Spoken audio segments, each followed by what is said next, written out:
Dun, dun, dun, We're live. ALTBAYS Show brought to you by ALTBAYS.nz. This is show number 63.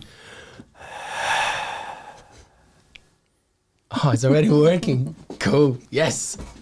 We go live 3 times per week, every Monday, Wednesday, and Friday at 7 p.m.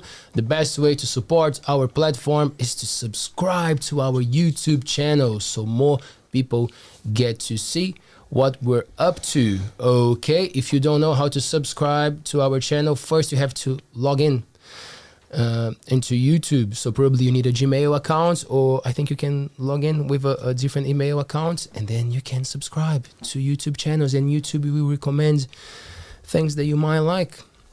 What else?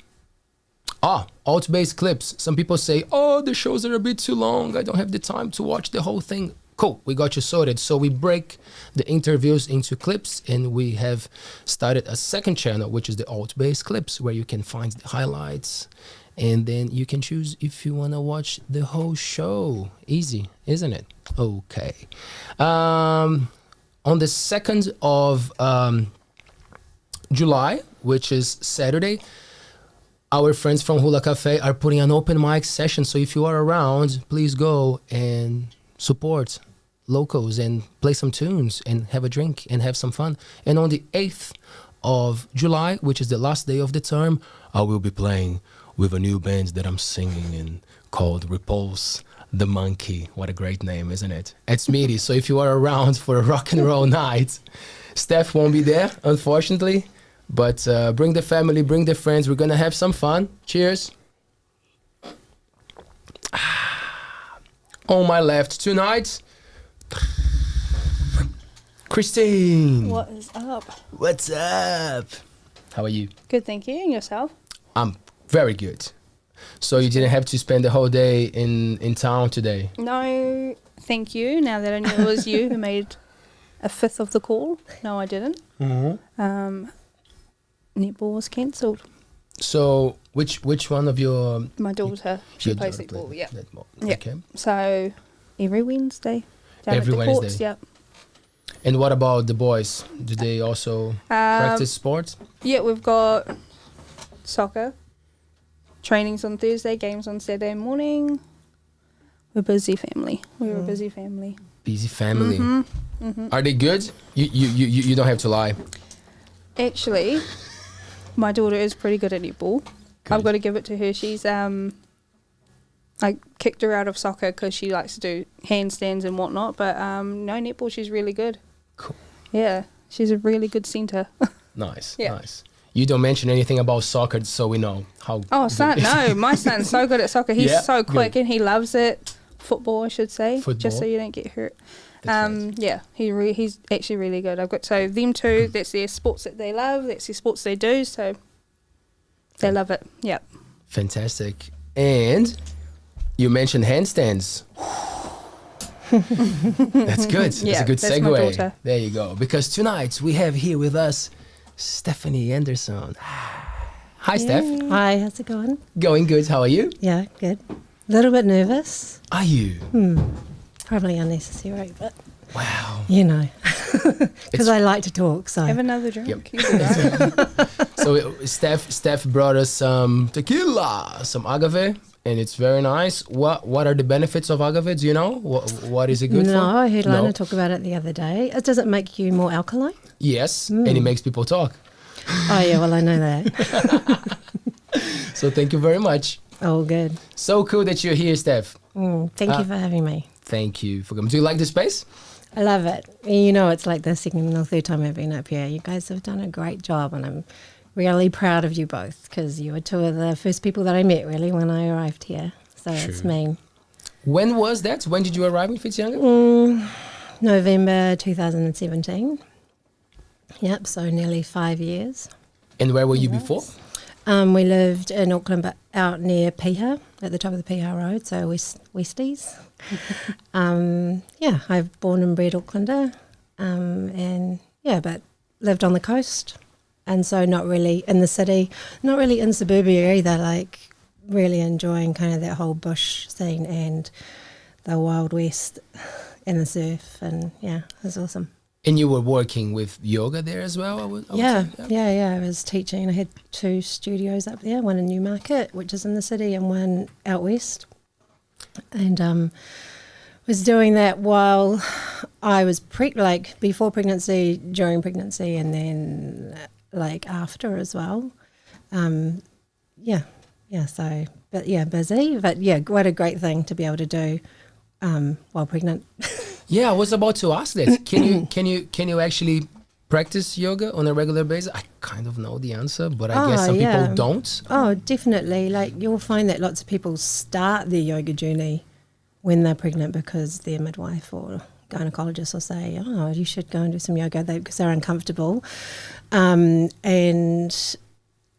if you're already practicing, your practice can stay pretty much exactly the same. Apart from back bends, twists, and abdominal stuff is kind of a bit of a no-no, just because of the pressure it puts on the abdomen and on baby. And you're pretty intuitive. If it feels bad, if you try and do a sit-up when you're pregnant, it doesn't feel that great. And yoga is one of those ones that you can take that so seriously. If it's not working, if it's not comfortable, probably it needs some adjustments or it needs something else, right? Yeah, kind of. I do try. Leo. I try and get people to sit with discomfort as well a little bit. Do you know what I mean? Not react Totally so write it quickly. off, Sit with it and just figure out if it's discomfort because of stretch. As long I always say the golden rule: no pains in joints. No pains in your vertebra, no pains in your shoulder joints, no pain in your knees. Then we adjust. But initially, when you go in, if you're new to it, it's going to feel weird because it's going to feel uncomfortable. Some people always talk about flexibility. Oh, so flexible yoga, but there's so much of strengthening, right? It feels like that it's all about the flexibility, but the more that I practice, I start to realize that it's all about, not all about, but you becoming stronger, right? Yeah, for sure. And I think specifically,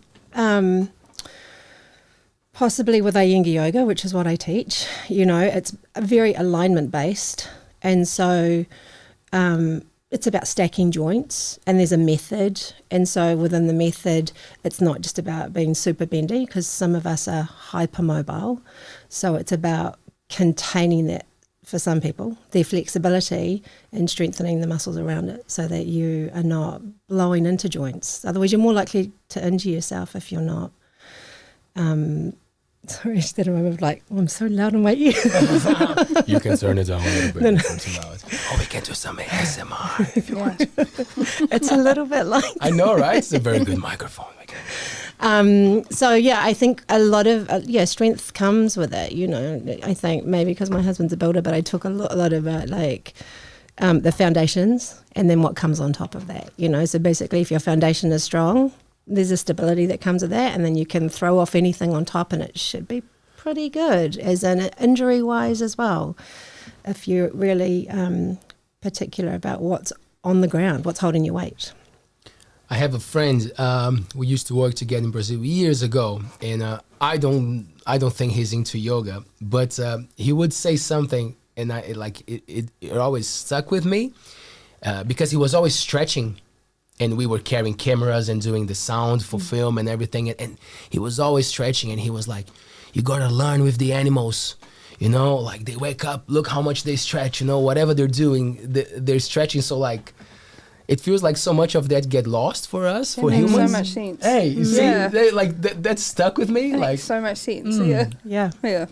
And I think getting up and down off the ground, people don't do that very often, depending on what your job is. If you're a mum, you do it a lot. Yeah.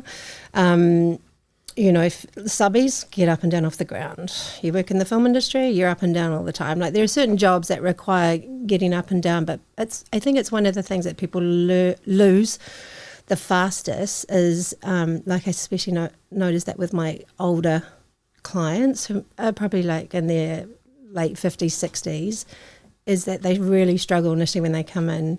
They can get down, but it's really hard to get up. But it's not that it's hard, they're not on the ground often, so they really have to think about like how am I going to do this again? How am I going to get up there? And so I really encourage people to like get on the floor, and I do a lot of teaching in my supportive yoga class about how to get up, because I'm like, if you fall and no one else is around, you know, for my clients that are like in their 70s or that, how are you going to get up? Do you know what I mean? Like, what's your plan? I was thinking about that, like when I watch my son. So if he's got like a toy in his hand, he won't put it down to stand up. He'll literally just put his legs out and get up. It's like adults don't do that. Strong, eh? Yeah, adults don't do that anymore because they're never on the floor. They don't lay down or have to hold something to get up. Yeah, third world countries. People are on the ground all the time, you know, like squatting and, you know, that's why they tend not to have so many hip replacements in places like Asia and India and in Africa, because people are on the ground a lot, like just squatting, getting up, doing stuff. I remember you saying something in one class once about how some people, there's a flow when they're walking. It's beautiful when you watch African people walk, like people that are still in the desert, like, there's a beautiful natural swing, a gait, you know, G-A-I-T. Their gait is beautiful, like the way that their arms and legs move together. And like, I know that, because before I was a yoga teacher, I was training at the same time to do neuromuscular therapy, so I'd done a lot of physiology and anatomy, but one of the things that we had to look at when people walked in a room straight away was like look at the way that they walk and hold themselves, because before they even tell you anything about what's going on, you'll observe a whole lot with no words. So So what is it? What is the neuromuscular therapy? What does it involve? So it's basically, you know, the same as so I did a Swedish massage thing for a year. And then I carried on, did a diploma in neuromuscular treatment, which is kind of based on like trigger point therapy, which physios use sometimes, and osteos as well. So you may have lower back pain, but it could be coming from somewhere else. And like you'll get that sometimes if someone's giving you a massage, they'll squeeze your shoulders and it'll fire up into the back of your head, and you'll be like, what? You know, so that's a trigger point, basically. So often, you know, the firing into the back of your head, you'll be like, I get tension headaches. It's not the head though, right? It's the tightness in the shoulders. So a lot of people, truck drivers, taxi drivers, sore lower backs, short hip flexors. So short iliopsoas, you know, there's like trigger points in there that fire right into your lower spine. So it was treating people with acute and chronic pain, basically, and trying to not just rub away the symptoms, because, I mean, it's lovely to get a massage, but to get to the bottom of it.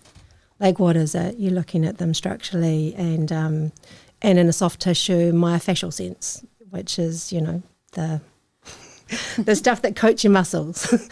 You know, when you cut into meat and it's got that thin, transparent kind of stuff over. It's not fat, but it's the stuff that's kind of, it's like the gluey stuff. Yeah. That's what fascia looks like. And it covers everything, our organs, and when it gets stuck and bound together, it's really hard for the muscles underneath to release. So you can get all the massage that you want, but the fascia's tight. So, there's different techniques and stuff that you can use to help release that area as well. I remember watching a documentary, and they were saying that years ago, when they didn't know what the fascia was, like surgeries was way more invasive, because they would just cut through. They were just like, oh, what is this? You know, like, wow, get it out of the way. That's right. And a lot of damage was being made. That so just taking back to that, because this is it's like liberating, right? When you understand a concept. So stretching and all those things are actually supporting the mobility of the fascia. Of the fascia, the fascia so dehydration, like water, the lack of water, the lack of hydration, us not drinking water, sedentary lifestyle, that kind of makes our tissues quite dehydrated. So, yes, warming the muscles and movement helps hydration, but obviously fluid intake as well. Fascia loves heat. And so things like hot packs or hot water bottles, you know, helps unstick the glue because it can get quite gluey. And so we do things like skin rolling, and you can, on some people, if it's really tight, you'll actually hear the popping as it releases off, you know. So it's just because, you know, skin is like, you know, skin is there, and then you can see how it moves over. It's moving over the fascia, basically. But every muscle fibre is covered in fascia. And then around every group of muscles, there's more fascia. Do you know what I mean? Like around your heart, around, you know, there's fascia everywhere. So it's almost like a stocking. And so you know how, like, you can pull one end of the stocking and it might ladder down in your toe? The same situation can happen where you could be really tight somewhere else, but you're feeling it in the sole of your foot. Wow, there you go. Crazy. Yeah. Are you taking notes there, man? So anyway, so the yoga as well, you know, and movement, and really helps that stuff to be less cohesive. Really, we want it to be, we want it to move around, and so that you feel mobile and hydrated. And you teach different classes for different people, different. What are you doing at the moment with your classes? I know, and I'm sure you can teach pretty much any. Better question first. Can you start practicing yoga at any age, or would you recommend? Yes. So there you go. Yes, you can. Never too late. Yep, it's never too late to start, and you should be able to do it till you die. What about young people? Like, is it all right? Like, It's children? fine. It's a really different style. I remember being really excited about teaching the babies when I had babies. Babies, as in like 4-year-olds. Yep. And teenagers, and it was hard, man. It's really different. Like, it has to be like more game playing, you know, with their stuff, because their minds are like all over the place. So you just and you got to switch it up really quickly. Teenagers are a bit the same. You don't want to be holding them in poses for long periods of time. They just want to, and they don't want to hear about alignment. They just want to like switch it up, switch it up. And you keep it fun and moving. You don't have to worry too much about alignment with them as well, because they're really strong and mobile, and they're less thinky. So they just kind of go into it. Do you know what I mean? They'll do the pose without overthinking it. Whereas if I said to a room full of people, okay, we're going to do a handstand, there's a lot of thought that goes into, a lot of fear too. Do you know what I mean? Like, people freak out a little bit. And the first thing is fear of falling. And teenagers don't have that. They just go for it. Yeah. So to teach, but it's hard. So I'm not teaching any kids classes here. So I've got a supportive yoga class for. There's no age gap. It's just a slower paced class. So older people do tend to come to the class, but so do some young people that are dealing with injuries. And it's probably a bit more propped, and there's less inversions, so there's not many headstands or handstands or shoulder stands. They are really important though, the inversions, so we just get them in different ways. So like going through chairs, you know, lying over backs of chairs and things like that. Then I've got the broga.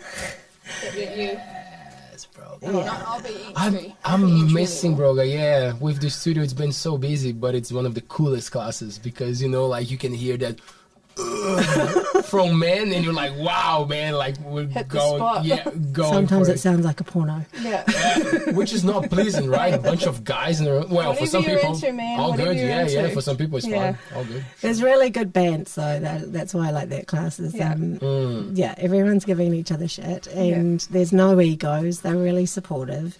And, you know, basically it starts from late 20s, all younger, all the way up to like mid 70s. So it's a cool class.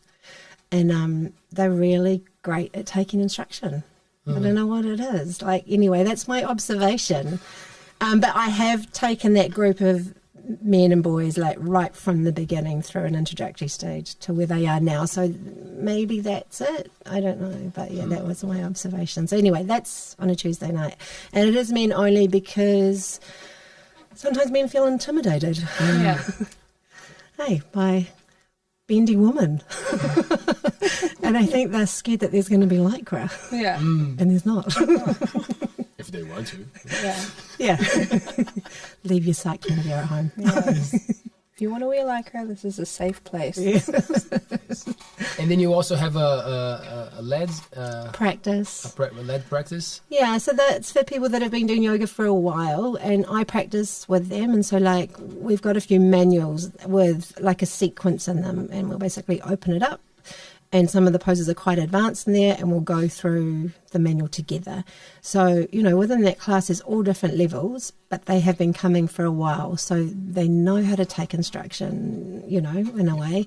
And they kind of understand what it's like to be in your body. Because I think that's not normal for everybody if they haven't moved or played sport, or it's just like learning to be in your body and what that feels like. It's been a little bit, so you're not in your head. Yeah. You're here. And so there's quite a few advanced postures, but within that, that's where you learn how to make the shape using the props. So you're still getting the physiological benefits without like being a bendy pretzel. Do you know what I mean? And you're able to hold it for longer because of the props. So, yeah. And then there's the 7 a.m. classes and the 9 a.m. classes, which are all general classes. But there's other teachers, you know, teaching different stuff. Pretty solid, eh? Like you got it, got it down. You got it right. Well, I don't know. I hope so. Like, it's really nice just having the other teachers that are there, like Rose and Bill. And I've got a new teacher, Vanessa, that's studying this Sunday. And she's going to do a class once a month called Rest and Restore. And it's basically going to be like I think it's a yin yoga, so like holding poses for long periods, seated poses, and then like a half an hour shavasana, which is a relaxation. So you basically lie down and have a led shavasana where someone talks you through relaxation. It's pretty nice. Right. Yeah. Yeah, so for people to unwind at the end of the month, you know, it's a and anybody can go to that. You know, you don't have to have ever done yoga before, or it's probably a really nice introduction in some ways. I see both sides of the spectrum. You know, like a lot of people, they fear yoga because they think it's this crazy thing going upside down, putting your leg behind your head, you know. And the other ones say like, oh, I'm going to sit down and breathe and not move, you know, like, so there's, and well, I choose to see it as the positive of it. Yeah, you can do all of those things, and there are all the beautiful things in between them. Yeah. Right? Do you think there's still like a stigma, especially with men being a bit like, ooh, not too sure? Look, I get a lot of, oh, I can't come to yoga, I'm not flexible. I'm like, that's why you come to yoga. That's why you should come. Nothing wrong with a flexible man. I know, well, that's right. That's why you come to yoga, to, you know. And then people come to my classes and they're like, whoa, that wasn't what I expected it to be. I thought we were going to lie around and breathe. I'm like, nah. Not in this class. You know, we do that sometimes and we do restorative. But you actually have to learn to stand on your legs and be strong and balance, you know, on your two legs before you can sit down and balance and for long periods of time. So yeah, there's, like you said, there are the poses, and then there's the quiet restorative stuff, which is for all different times in your life when you're unwell, menstruating, recovering from unwellness. You just have to pick the practice that's right for you on the day, really.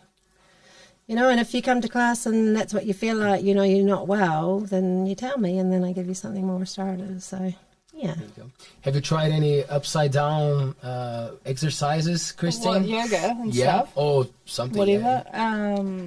Gymnastics. Yeah, no, not as an adult much. I had I feel like I've been injured from birth, epidural, and my back's always been sore ever since. So, I mean, it probably could help, but yeah. It's really common, actually. Yeah.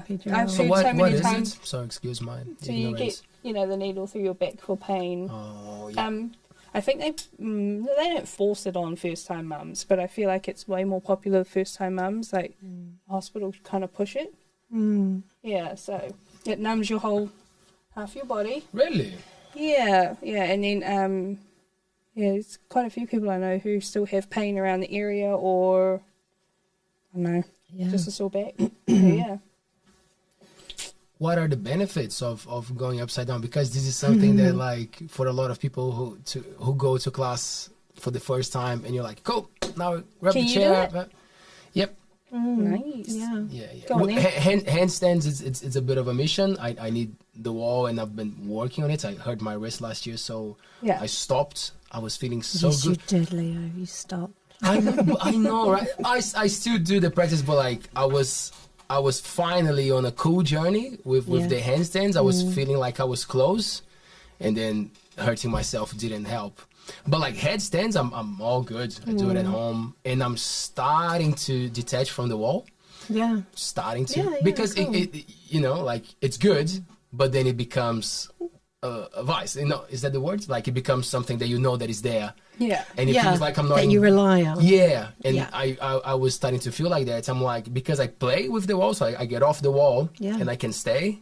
But I remember you also telling me, oh, but if you're moving too much, maybe it's not. Well, if you're wobbly all over the place, do you know what I mean? Like right from the beginning, go to the wall. Yeah, we do know what I mean, because some days just you can, and some days you're like your balance just isn't there because you're tired, or you know anything could be going on. So like respect that as well. It's what I'm trying to get people to do. It's like respect where you are in the day. You know, often just because you can doesn't mean you should.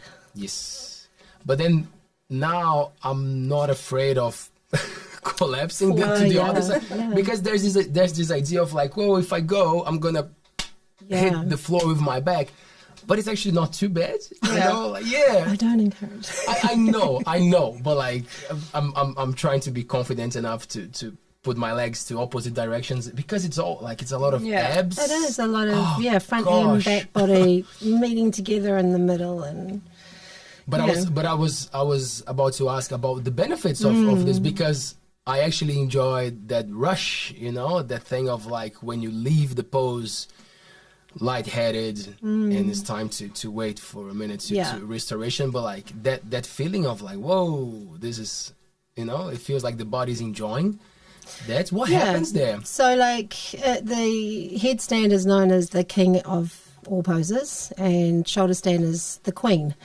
You learn shoulder stand before you learn headstand because you're learning to lift your spine basically really without your hands. They're just secondary support, and it's hard to lift what you can't see. Like people are really aware of like what's in front of them in a very Western sense. You never think about what's, you know, your back until it's sore, you know, or how it functions, or, you know, if it's supporting you properly. So those poses really teach you that stuff. And going upside down specifically for headstand is really good for digestion. So in the most simplest way, it flips your perspective. Yeah. So if you're having a shit day and you're upside down, sometimes you see the world in a different way because you're upside down. Like literally, you're seeing the world differently.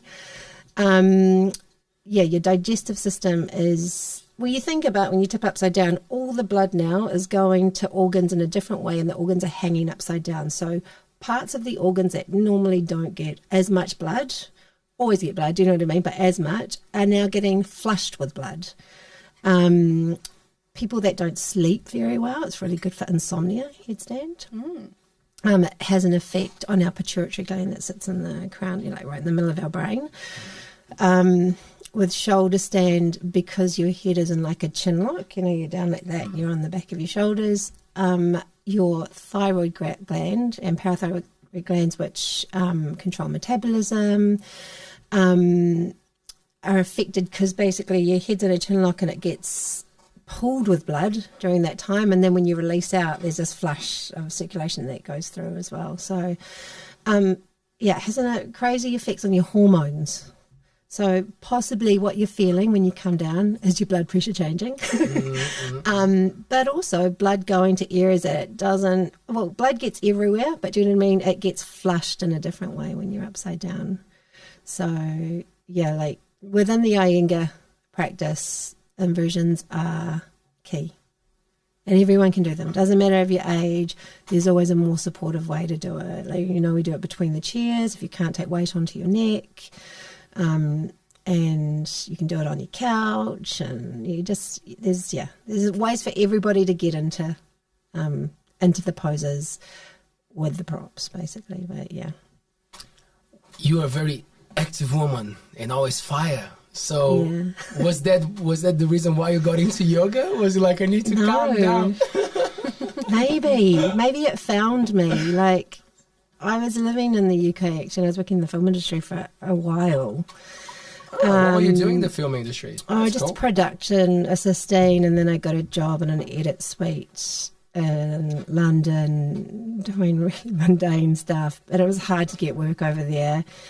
But I was kind of friends with a couple of directors, New Zealand directors here that are quite well known, and they were going to Cannes, and they were like, "Oh, you should come to Cannes with us. We'll pay for you to come." And when you get there, you have to just smooth, like, we're going to go to the film parties and you've got to, like, introduce yourself to the director. It just made me feel real cringy.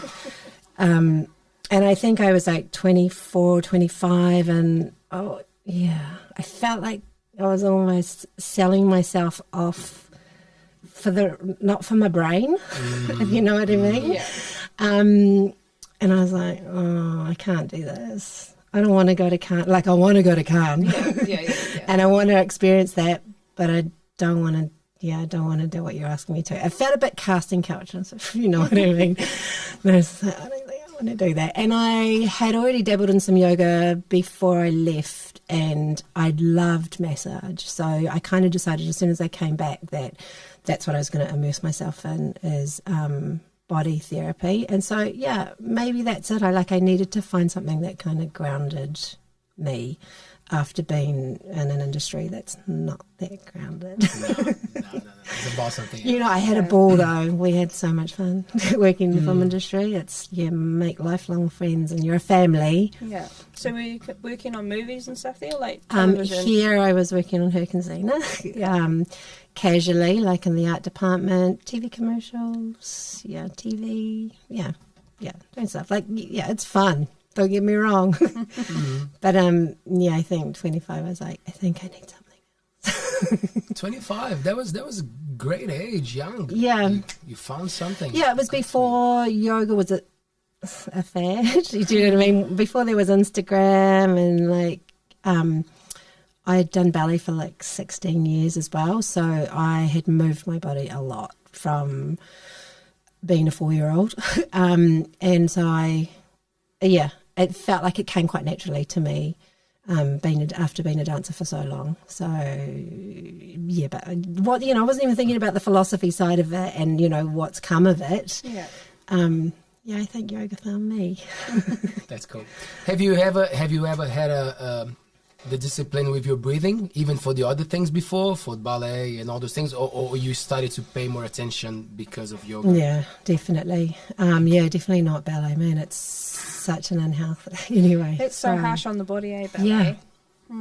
And gymnastics, and we didn't know it at the time, but I even remember like watching Margot Fontaine and going to ballets, and all the ballet dancers just drank coffee and smoked cigarettes. Yeah. Do you know what I mean? And like hardly any of them have got their periods, and like we were really encouraged not to eat, and I was told that, you'll never be a prima ballerina because of your size, because I'm Samoan, and so I'm big boned, but you'd be a great teacher. And you're like, Wow. Body shaming Yeah. at its best. But, I think the industry probably still would run a little bit on that, for people that want to make it into dance companies. But, sorry, I don't know where I was going with that. No, I was asking about the breathing and the discipline. So breath work is not taught in ballet so much. But so within the 8 limbs of yoga, there's pranayama, which is, breath work, so prana means life, so it's using different styles of breathing, or learning different styles of breathing. And you tend not to teach that until people have been doing yoga for a little bit, because it can like put people off. Like, are we going to sit around and breathe all day? And so, like, the whole point of asana, which are yoga poses, is to make the body strong enough to be able to sit for long periods to breathe and meditate. So you're doing all the poses so that you know how to sit upright for like 1 to 2 hours sometimes, you know, to meditate and breathe. And so, yeah, within the practice, there's different styles of breath work, and each of them have like an amazing offset. So, you know, the simplest is Yogic Breathing, and you know, the focus on the exhalation is really calming and grounding. So if you're suffering from anxiety or insomnia, and I think lots of doctors would teach, you know, longer on the out breath scenarios, and it kicks in your parasympathetic nervous system. And then when you switch it over and you do longer inhales, if you're tired, it automatically switches things up with your sympathetic nervous system. So you can use it as a tool, you know, in your daily life when you're feeling anxious or nervous or you're knackered. Brahmari breathing as well is like the humming or the bee breath, you know, where they have you seen? Yeah, good. The humming has like the same reverberation as like an om. Yeah. So it gets right up into your brain, basically. The vibration is so internal, which completely wakes you up. You know, it wakes your whole nervous system up. So, right. Yeah. That's why singing is so beautiful and beneficial as well, right? Because there's this reverberation, there's this powerful thing happening there. Right? Yeah, and someone talked to me. Oh, a friend of mine who's a singer. It's just like when we trained, it was like your mouth is an amphitheater. So when you sing, you know, you've got to open your mouth wide because you think of how an amphitheater is. So you want the sound to like project out. And I was like, that's cool. Yes. Is that when we start the karaoke session? Is like that, now? Is it now? Are you into it? Do you sing, Steph? No, I love to sing, but no, I'm not a good singer. You're good with the hums. Yeah, not with the hums. So you already gave beautiful, like very like short but straight to the point tips with like the long exhale if you want to calm down, and the long you can do it in the car. Inhale if you you can do it when you're at the lights, but there's no lights here. Yeah. But you know, we used to drive a lot before you go inside. Yeah. Is that any discipline that you would focus on when it comes to nose breathing? Yeah, so I do other types of training, as you know. I do functional training, and I used to box as well, and I do CrossFit now. And so a few of my friends and colleagues from the city were reading The Oxygen Advantage. And it does talk a lot about some yogic breathing, but it is basically nose breathing all the time, even when you're training. And so you get more tolerant to CO2, because basically that breathlessness that you have when you feel like you can't get breath in, it's just a upload of lots of CO2 in your system, which is not a bad thing, and it triggers something in your brain to make you feel like you need to breathe more. But if you took your oxygen levels, they would be exactly as they were before you started training, you know, probably sitting at like 98% or something. So, you know, you got to practice before you start preaching. So like, anyway, I read the book and I was like, this is cool. And it's got lots of exercises through it. And some of it's yogic breathing. And like in the simplest way, they just get you to like on your normal walks, like up and down the beach or with a dog, only nose breathe. And it's, you know, it's tricky, but then like the more you do it, the easier it becomes. And then I started doing it when I was on the rower warming up, and I was like, oh my God, I'm dying, I can't do this, you know, sucking there.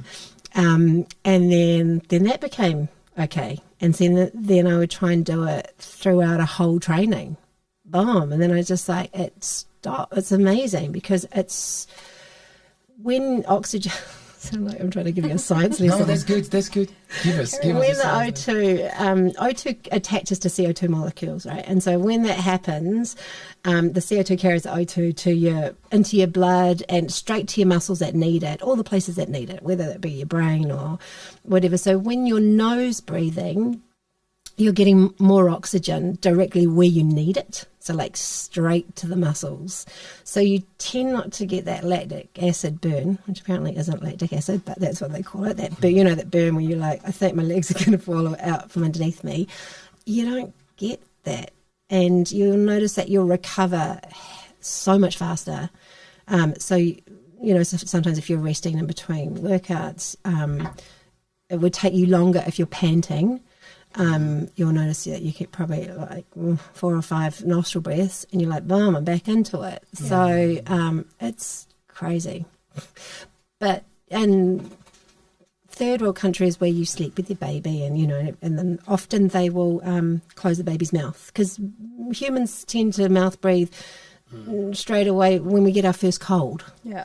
So baby opens its mouth and it's doing this, and then the cold goes and it's still breathing through its mouth. Yeah. And because we can't be so attachment parenting, because we've got different styles of life, we don't close our babies' mouths. Yeah. And so then they're a mouth breather forever. Yeah. And they get colds all the time, and you know what I mean, and earaches. And so it has this whole other offset of other things that happen because we're not breathing correctly.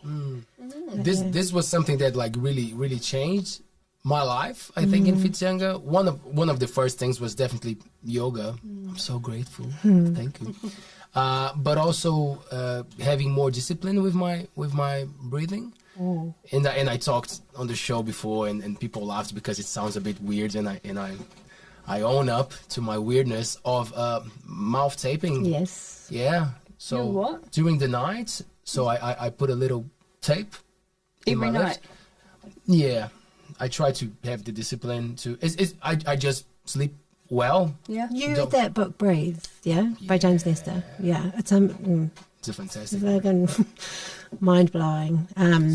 But yeah, he talked about the mouth taping, and he went on a journey with absolutely. both. So the guy experienced a lot of mouth breathing, exercising, and doing all those things for. They basically stuck stuff up their nose so they could not breathe for 7 days, And they just mouth breathed. Yeah. Him and his friend, who's a And scientist. to see how shit their sleep was. Oh, they took their cholesterol, their blood pressure. They were like on the verge of heart attacks. I would say I'd probably wake up every 10 minutes for a drink of water if you had to fucking notice. That's right. Yeah. They were so sick. Like it looked like they were like. Is this just 7 days of? Yeah. And then they swapped them over, and then they taped their mouths basically for 7 days, and they did exactly the same diet, same lifestyle, diets, yep. Completely different. They became like athletes, like just from nose breathing, basically. That's interesting. Yeah. So like I'm not saying that everyone should, but I think I come from that background of having a childhood that I was not looking after myself, I was not focusing on that stuff. So I remember waking up quite a lot, like dribbling, like and you wake up with your mouth dry and you go to the toilets every I feel like 2-3 you always hours. associate a dribble sleep with a really good nap. You know what I mean? But I guess it's not. Only happens in the day sleeps. Yeah, That's what I exactly. noticed. Day sleeps. That's right. Yeah, you're like. So I read it, Sleep. and then I was like, well, might as well try it, right? Yeah. If all the people are doing it and can do, so I gave it a go, and it's just like, again, I'm not saying that it's for everybody, but like really, and it feels better now because now it's automatic. Yeah. And I had a surgery years ago, so like my lip here got a bit numb at the bottom here. So for years I would just have my lip quite like a little bit open, and then I realized I'm mouth breathing too much, and by so doing is it still this, numb? tiny bit, a little bit, like I don't feel much this area here. And the doctor said it's a risk that you're gonna have to take. Yeah. And it was very bad for a few years. Now it's okay, but But I could tell I was watching videos or like seeing pictures of myself, and I was always kind of like, just a little bit open. And then I was like, man, I gotta change this. Gotta get this discipline done. Yeah, like it's Your husband will go like, "What's happening?" Yeah, what are you into? Yeah, it's weird. I must say, like, it's not the most pleasant thing when you start. But That's like, the instant thought of like, what are we doing? But then there's so many people. What are we doing? Yeah, What's happening? I don't know what it is, but I'm keen. Is this a good mask? Yeah. I'm confused. Where's the ball? But I'm for it. But this guy was on RNZ last week, and he was talking about the importance of habits. When you go into bed, like less lights from the cell phone or whatever, or just that routine of like, I'm gonna go brush my teeth, I'm gonna do this, I'm gonna read a little bit, I'm gonna, all those things set you up for a good night of sleep. I think we all kind of understand that, and so that became a thing for me. I'm like, I do my Wim Hof thing, and then poof, tape off to bed. It blows my mind how many people as adults, and they also let their children do it, have the TV to fall asleep. Like, they turn it on and go to bed with it on. It blows my mind how many, like, you know, especially for kids, putting that TV on, can't imagine it's good for them. No, so much stimulation for the brain. No, we have a rule in our house, no TVs in the bedrooms. See, we've got, we've only just put a TV in so we've got 2 boys and a girl. In the boys' room, they've got a TV. But it's only for, like, you know, during the day, if they have games and all that kind of stuff. But they ask every single time if they can turn it on. So, at night? No, they never turn on at night time. Just during the day, they can watch TV in my room. Yeah. But no, we're in the dark, in the quiet in your room. It's bedtime. Brad's never had a TV in his bedroom. 4 children. No, we only had That's one. why. Hey, that's why the 4 children. We only had one TV in our house, and that was controlled by my father. Oh, yeah. But my 4 children. Yeah, that's why I say you didn't have a TV in your bedroom, and then you have. No. Oh, is that why I've got 4 children? I'm onto it now. Yeah. You did right about that. You've got a couple of comments, nice comments too, that I've sent you Linking through. to the subject. Oh, do you want to read it for us? Oh yeah, I'll please? just read them out. There you go. One of them is from Fabian. He's just saying thanks for running the school session last year. Oh, yeah. From Fabian Roberts, the other co-host. Yeah, I taught the teachers. For the And is your Sybil, one of your children? Sybil. She said too far, Mum. That was sort of at the beginning because there was a lot of some dirty talk going on, which I thought was quite funny. We've got a few questions that you can relate a little bit later on. Yeah, cool. Yoga sort of questions. So Cool. we'll get at the end. We'll get back to them. Thank you. Do you sleep well, Brett? I sleep a lot better now that once I quit drinking. Yeah, I do sleep not too bad, but I sleep well, but I still wake up kind of tired. So there's something I'm doing wrong. Maybe you're mouth breathing. Yeah, well, judging by my throat will be dry right through pretty much to my arsehole. That's how dry it is, right all the way through. Okay, too much for you. No, his son will go on. Too much then. Yeah. Right. Cool that you brought up the alcohol thing because I think a lot of people, they use it as a balance. Oh, I went to yoga, so now I'm gonna have my cigarettes and get wasted or whatever. There's any exercise people use that for, right? Any, right? Like, I'm gonna work out all week and go out to dinner and eat everything. Yeah. How is that discipline for you, Steph? For yourself personally, and how would you see it as society, the way that we are dealing with Oh, look, I'm so moderate. No, maybe that's not the word. I believe in moderation in everything. I like drinking. I like having fun with my friends, there's no hard and fast rules, and they think everyone's so individual, like how it works for them.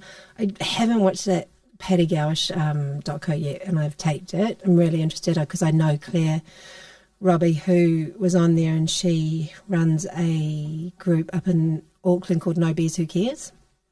So it's like people that are trying to change their drinking habits or have already been abstaining. I kind of like that word because sometimes it's just a lifestyle choice that people go, I'm going to have like a month of drinking, and then they're like, I kind of like this, like Brett said, because I'm sleeping so well. Like, people don't realise. No, everyone thinks something's wrong if you stop drinking. Yeah, like, why aren't you drinking tonight? Yeah, totally.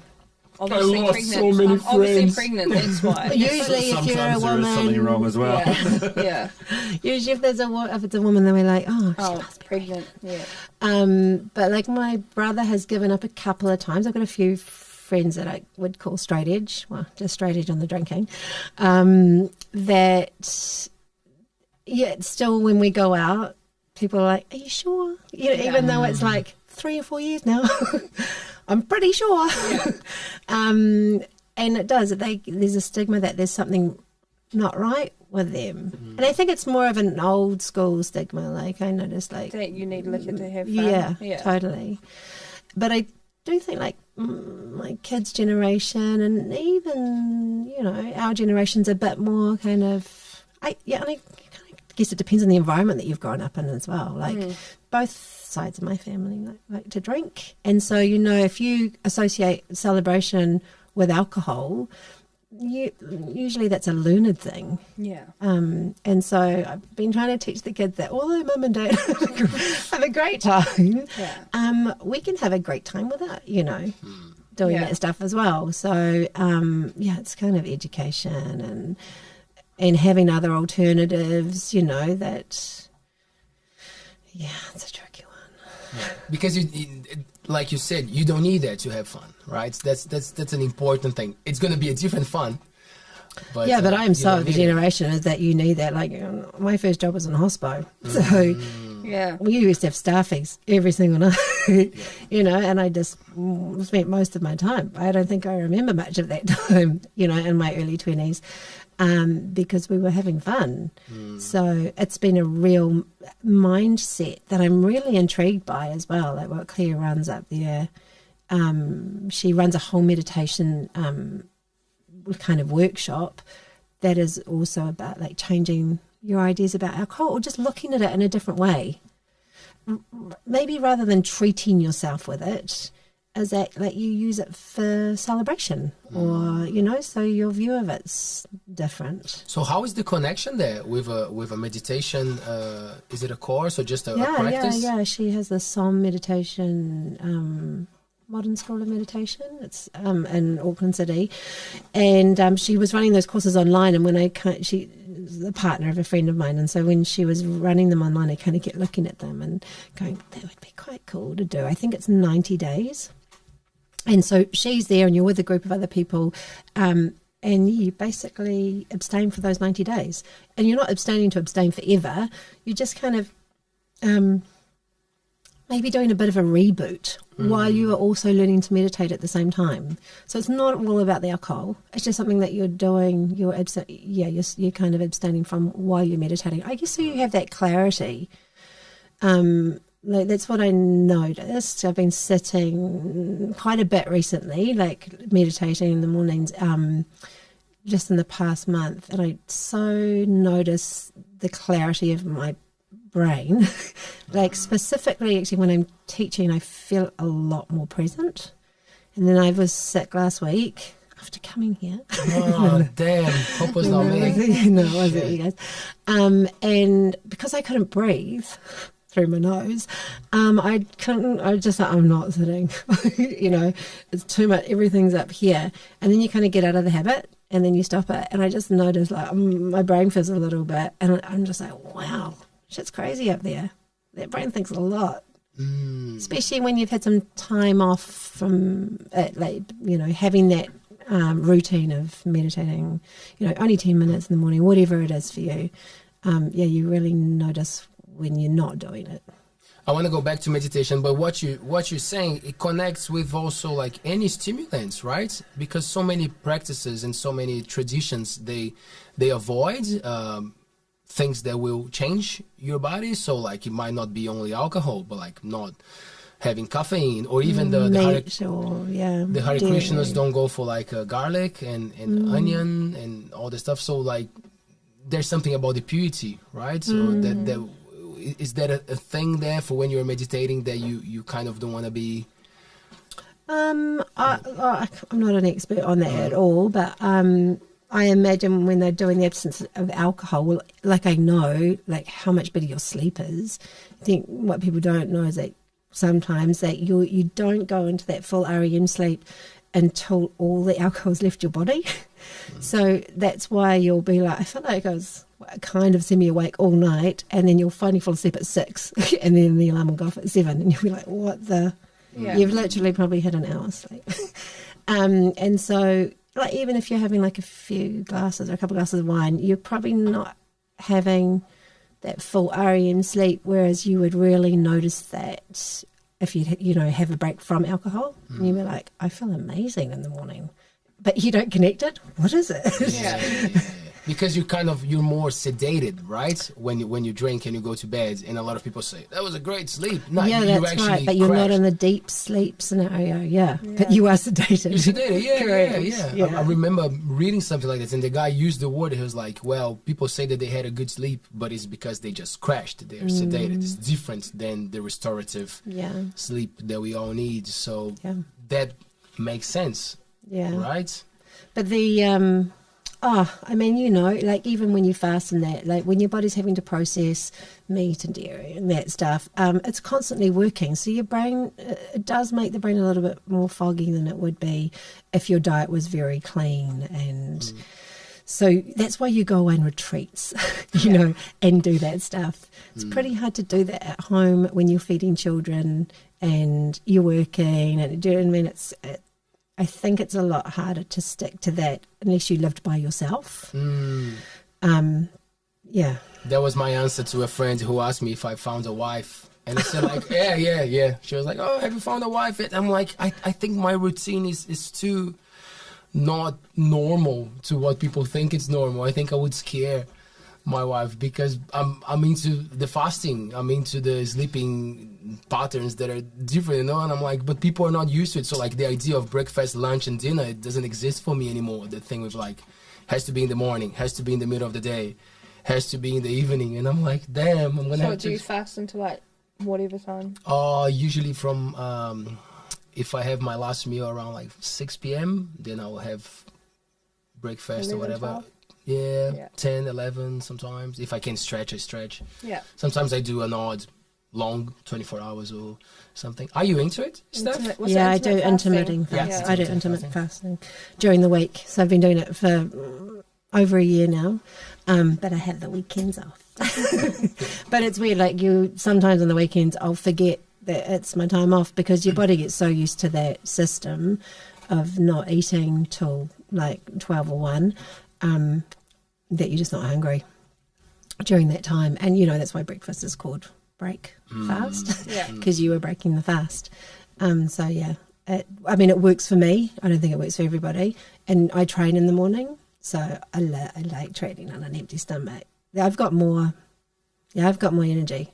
Do you feel like you have to eat as soon as you finish working out? God, It depends on what... I so can't. Can you?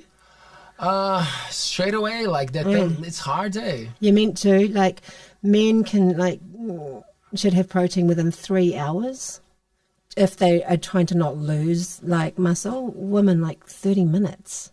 No way. Yeah. There's no way I want to work out, get sweaty and then eat and then, food. I'll have some meat or, Yeah, you know, absolutely. eggs. It's really tricky to, and I think that's the whole protein shake scenario that makes it easier to get that stuff into you. But I'm quite lazy after training, But I didn't know that. So there's actually science behind the time that you should... Because I heard about you actually damaging the muscle if you don't consume something after your workouts. But there's a window there. There's a window for men and women. I'm reading this book about training specific. Women are not small men, basically, because women train like men do, and then we try and nutrition ourselves like men do, but we menstruate and we go through menopause, and so I just think women need to be aware of those cyclical patterns as well when they're training and be respectful of them too. Like, and it has a lot to do with the nutrition that you have during those times, that you have more carbs, I think, during your, you should do if you're training all the time, in your day 1 to 14, and then you have more protein in those days just before you menstruate. So, and it helps with your training, helps with your energy levels, and yeah. Right. But that's where I read that, men need, they can have this big window of not eating after training and they won't lose muscle, but women's like 30 minutes. Right. And I was like, wow, that's not a very big window.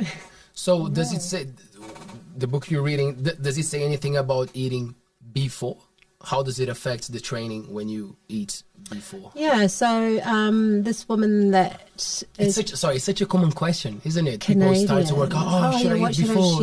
What should I eat before? What should I eat after? I think, again, it depends on your body and like what style of training you're doing. But she's a scientist, so I love peer-reviewed stuff, and she, often it is like carbohydrates before training are very helpful because they give you energy, they turn to glucose, and so helpful before your training, and then after protein and carbs, or just protein, so protein before, they don't really say eat protein before training. That kind of comes after.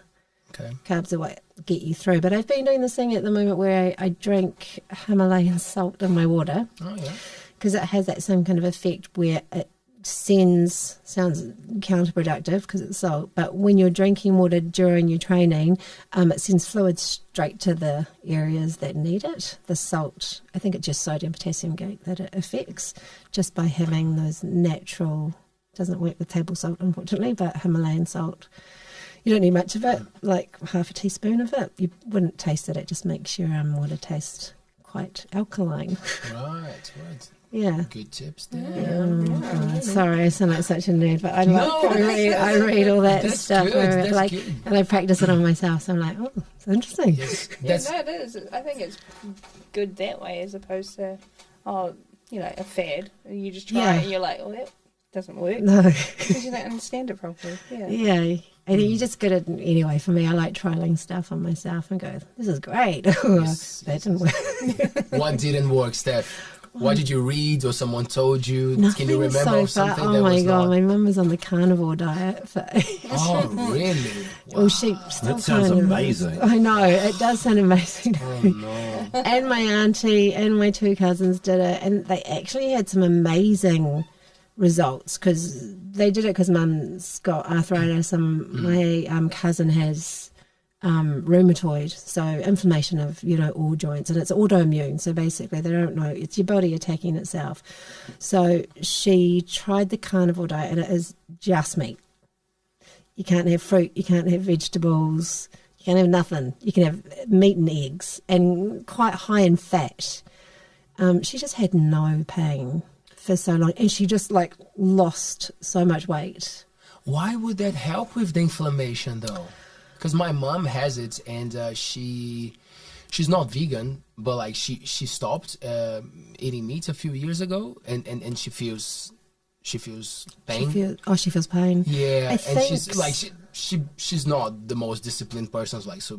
She still consumes dairy, and she doesn't. Well, she moves, but not as much as she should, maybe. But I often think about that. I'm like, it's pretty controversial, the old carnivore diet. Because what I read is it for some people will help, but it's not sustainable. You shouldn't do it for too long. It's not sustainable. So my cousin, who's a nurse, did it for 30 days.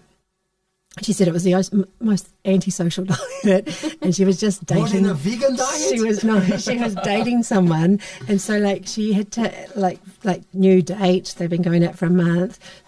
Had to get they were traveling on the road. Got a pie. Scraped the mince out of them. She just it was just terrible. He must have been like, what's this woman up to? Yeah. But she also has polymyalgia, and she's under 40. So polymyalgia is similar to rheumatoid, but it tends to be more of the larger joints, so shoulders, hips, knees, and she no pain. And she said maybe you do it to reboot, do the 30 days and then slowly introduce stuff in. But she also, there are some vegetables, right? And there's the brassicas that cause what they seem to have found that can cause inflammation for some people. Stuff like spinach and broccoli and cauliflower's not so bad, but which are actually man-made, right? Yeah, there are certain veggies that just don't agree with people. And she was like, I had a pumpkin and spinach salad every day for lunch. And she said, then when I didn't have it while I was on the carnivore, I realised I was having these stomach cramps every day, and it was from the salad. Because when I didn't have it for a month. She was just like, so I don't eat spinach anymore. So I don't know. I said, not a nutritionist, but tried to do the carnivore for a week, and I just craved green stuff. Yeah, something different. Yeah. Did you feel any difference on your muscles, on your endurance, or anything like that? No. Mood? Less fatigued, I think. less fatigue. I think your body's been like, I mean, meat's hard to process, but I think like, yeah, I don't know. Lex Friedman does it a bit, the I heard carnivore about diet, it, yeah. and so does Jordan Peterson and Michaela Peterson, his daughter. She's got rheumatoid arthritis, and she had like her hip replaced and her ankle Wow. replaced because of the arthritis when she was real young, and she was on all these like immune suppressants and stuff, and she changed over to it, and That totally her works. allergies. Her asthma, her allergies, everything like disappeared, and she's on it full time. And That's same with crazy. Jordan Peterson, he does all they eat is lamb, and yeah, Yeah. it's pretty intense. Freezer. But they're doing it long term. But it's Yeah, like mum would snack on they've got crackling. no choice though. Eh? It's like, what are you having? We're having crackling. Wow. You know, it's just so much animal product. Like the vegans would hate it, but like I have read things where vegans have turned because the vegan diet was vegans are gonna hate me. Who's this? Here we go. Here we go. Who's this bloody yoga teacher talking about the carnivore diet? Yeah, it was making them sick. You know, the vegan diet was making them ill. I honestly believe is you've got to find what works for you. You know, there's nothing prescriptive. Especially nowadays with as it's funny because you said, oh, yoga became a fad. I think everything nowadays is a fad because you can access it any page on Instagram or TikTok. So like Yeah. anything that you want to go for, it will look like the world is doing it. Yeah. You know, like so with the vegan diet, in my view, as a plant-based person, like I don't call myself a vegan because it's such a big, broad term, but my diet is plant-based. I feel like one of the biggest problems is the idea that the industry is jumping on board, and of course you're gonna have a lot of processed foods, vegan ones. So like people who are starting the diet, they think that like anything that is in the supermarket and has the vegan thing in it, it's going to be great for you, you know, like, so I'm not sure. Like for me, it was liberating to go through the raw diet because then I understood the discipline of fruits, greens, you know, because like I was thriving. I was like, whoa, this is great. Like my energy levels were not amazing, but like I was feeling good, you know, like I was just like sleeping so well and sharp, you know, my attention span was great, but that was the thing. I'm like, oh, so this should be the biggest amount of foods that I eat. I can still cheat here and there, like have, you know, processed stuff because they're yummy. But you should not replace it, you know, like you can be vegan by eating spaghetti and you know, vegan cheese, and you're not going to thrive at all. So I think there's always this thing with like people like to say something. Like it's the same with the carnivore diet. Like I don't know the specifications, but like probably if you eat home kill or something that is good quality, better quality meat, that'll be better for you than of just going to the course. supermarket and eating Mint. chicken nuggets or I think whatever. they're very kind of pro the bone broth, the cheaper cuts of meat where you slow cook it and you're getting the collagen and gelatin out of the bones. Offal is awful. Yeah. Yeah, kidneys and, you know, and liver, like it's not my cup of tea. But yeah, eating like the good parts, you know, which is usually the stuff that needs to be cooked for longer.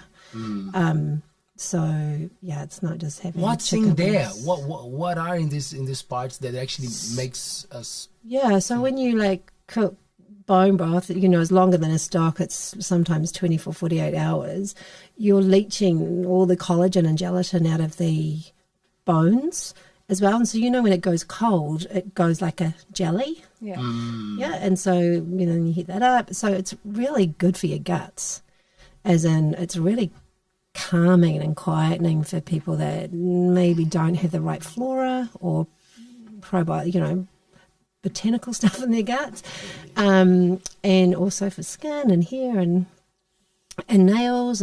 But yeah, I just also know for people that have stomach issues or GI issues, yeah, bone broth is really helpful. Skin issues, you know, psoriasis and that, it can be really helpful. Yeah, so you've got to cook it for ages. You know, that's why that slow cook, and that's why the cheaper cuts are better. Right, oh, there you go. Yeah. Funny. Now I wanna. This is for all of you here. What's the thing with having children and having to adapt, you know, because then it costs more, right, to have a family. So, and some kids are fussy, and so how do you navigate your? I'm gonna sound mean when you. You go. Eat or starve. That's it. I don't cook a separate meal for my children. Never have. Never will. We all have the exact same. Obviously, I'll be a bit. My son, he doesn't like spice. He can taste spice, like, really. So I wouldn't make it spicy, you know, but I'd still make the same meal. That's about it, yeah. Eat or starve. Good on you. That was an answer. I don't know. You should have been the last one. I know, it was like, it sounds mean, but I don't know, No, eat I or think it's starve. good. Yeah. I think it's good. Because, That's- I mean, it's the same we had when we were younger. Like, obviously there's probably going to be some sort of scarring to them, because I'm me now, I don't like lamb chops. Just can't do it. Just, you know, the crumb lamb chops you get from, I can't do it. It's so disgusting. Yeah. So delicious. I can't do it. No, we were made to, like, you know. It's a favourite in our house. Yeah, I can't It do is. that. So I won't Had some serve like it. 2 nights ago. Yeah, I'm the adult that grocery shops, so I don't buy it. Yeah, Yeah. fair enough. What about you guys? Since I sound mean, what's your food? I was brought up that way. Yeah. Mum used to make me eat my Everything. eat my dinner. I'd sit at the table for 2 hours. I think I saw I see you in trouble Amy for asking what it is. talking about that the other day. Yeah, I thought about And that. Oh, there was totally, I was like, relate. And Yeah. then she would like make me take it, like have it for breakfast. Yep. Or sometimes she would give me my peanut butter sandwiches that I didn't eat at school for dinner. And I would just sit there, and I'd think, you know, lunchbox smell and gross, and I'd have to sit there. I'd sit there for hours, Yeah. just not eating, and like trying to chuck stuff out the window. Come on, seagulls. Now that we need you. Funny. I really said I'm not going to bring my children up that way. I didn't want food to be an issue, and I think coming from a Samoan family, it wasn't made a bit of an issue because there's lots of our family was, especially the women, like after their children, were quite large. The boys were really tall and never seemed to have to worry about that. But so yeah, Mum talked about weight a lot, you know, and so food was an issue. Like, why aren't you eating? You're not eating enough. You're eating too much. Yeah. Do you know what I mean? It's like food is not going to be an issue for the kids ever. So I had an array of things. And so when we had snacks, we'd have carrot sticks and celery and hummus and some chips and, do you know what I mean? And fruit everything, stuff. yeah. And so it was all a treat for them. So, and there would always be chips and stuff and biscuits in the cupboard. But I noticed that when their friends would come over and they're like, do you want a snack? And they'd go and get the hummus and the kids would look at the other stuff and they go, what? Yeah. What's going on? Because everything was this, like, we never made anything like, oh, this is a treat food. And, you know. Yeah. Our kids are the same. We never have everything a treat food. Like, Food is if food. I went to the supermarket and I said, they always go, can we get a treat? My son gets a punnet of mussels. Yeah. He loves marinated mussels. It's his treat. And I'm like, oh my God. Like, your friends don't want that same treat as you. Like, It's so cool. My kids used to get like a jar of olives. yeah. So we're pickles that's and what they're mussels. like, yeah. They think that's the best treat ever. This is amazing. Kids be like, that's disgusting. What about, What about you? Brett? Oh, me. Yeah. Oh, Hector, hold on. Oh, you could ask Hector. Hector's not paying attention. Yeah. So me growing up, that was. I'm going to sound terrible compared to you guys. Sound amazing. I was a real runty little kid. So and my parents like really, really, really, really runty, and like my parents, my mum especially, always thought I was going to like starve to death. So she always tried to make stuff that I would eat because I wouldn't eat anything. So I Mac and cheese, buddy. Oh no! I didn't eat anything unhealthy, but I didn't like pumpkin, tomatoes, onions, you know, beetroot, like literally anything. I'd eat like potatoes and meat, and that's pretty much about it. Wow. And now I eat everything. Yeah. Like just grew up and turned into a big boy, and was just like, oh, now I eat everything. But I do probably sometimes relay that a little bit onto the kids.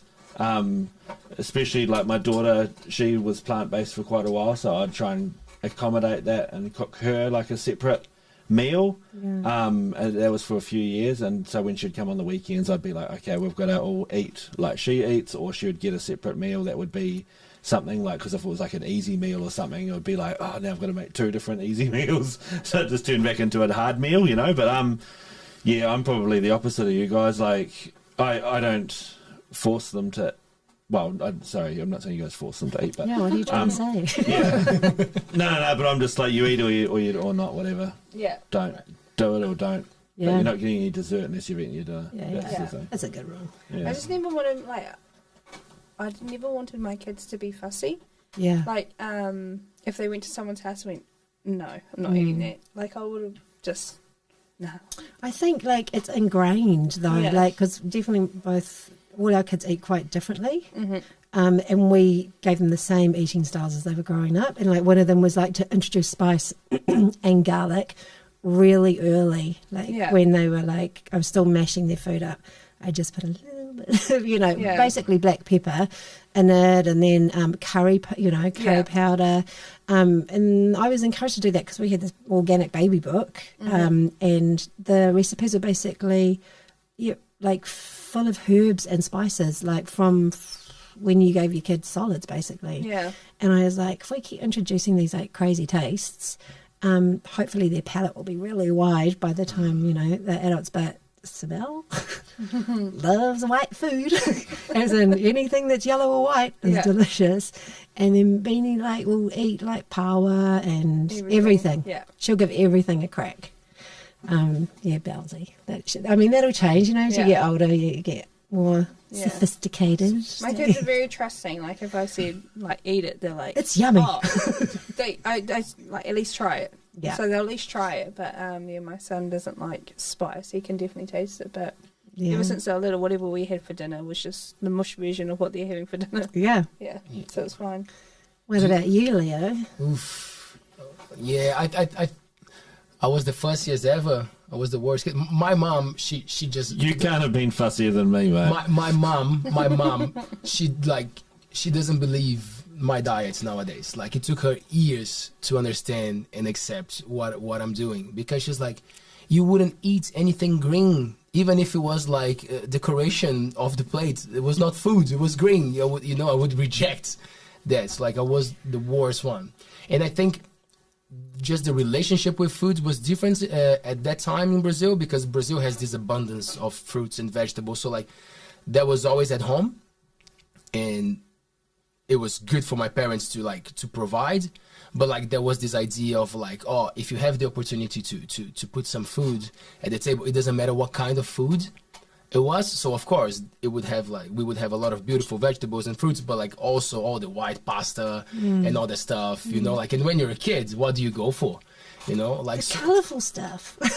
Yeah. not really. So like, not joking, like for years my diet was those instant noodles stuff Oh, yeah. and sausages. Like, Yeah. that was it. That was it for years. And that's why I'm saying, like, nowadays my mom is like, I don't know what happened, but like, thank God it happened. Yeah, it was pretty hard. Like, I was quite overweight, and then just to top that up, my parents started running a function venue for children. So in Brazil it's very common. Like, it's for parties for children. Party food every day. Oh Yeah. man, imagine that. So like, Parmesan, it would not be like a little bag of Parmesan my dad would buy for the business and would bring another kg home. Like, gotta ask Taylor. Taylor loves to tell this story because that went on for years. So even you when guys have known each other for a long since you were time. little, eh? Yeah. Oh, like not little, but like college. So we met. Yeah, we met when we were like, I was 17 and he was 18. It's so little. yeah, well, So cool. so I took him home, and like, when I look back, so many bad habits, like, because we were waking up early, the commute was always like 1 hour and a half, 2 hours just to get to work, and then you work your 8 hours, and we would work close to each other, so we would catch the same train to go to university, and then you study for your 5 hours, whatever, catch the train, go back home. And Taylor came home once, and I was about to have dinner. That was my thing, like coming home at 11. How horrible. Nowadays I eat like at 5 p.m. But that was the thing. And then Taylor comes home, and it was the first time that he ate seedless grape.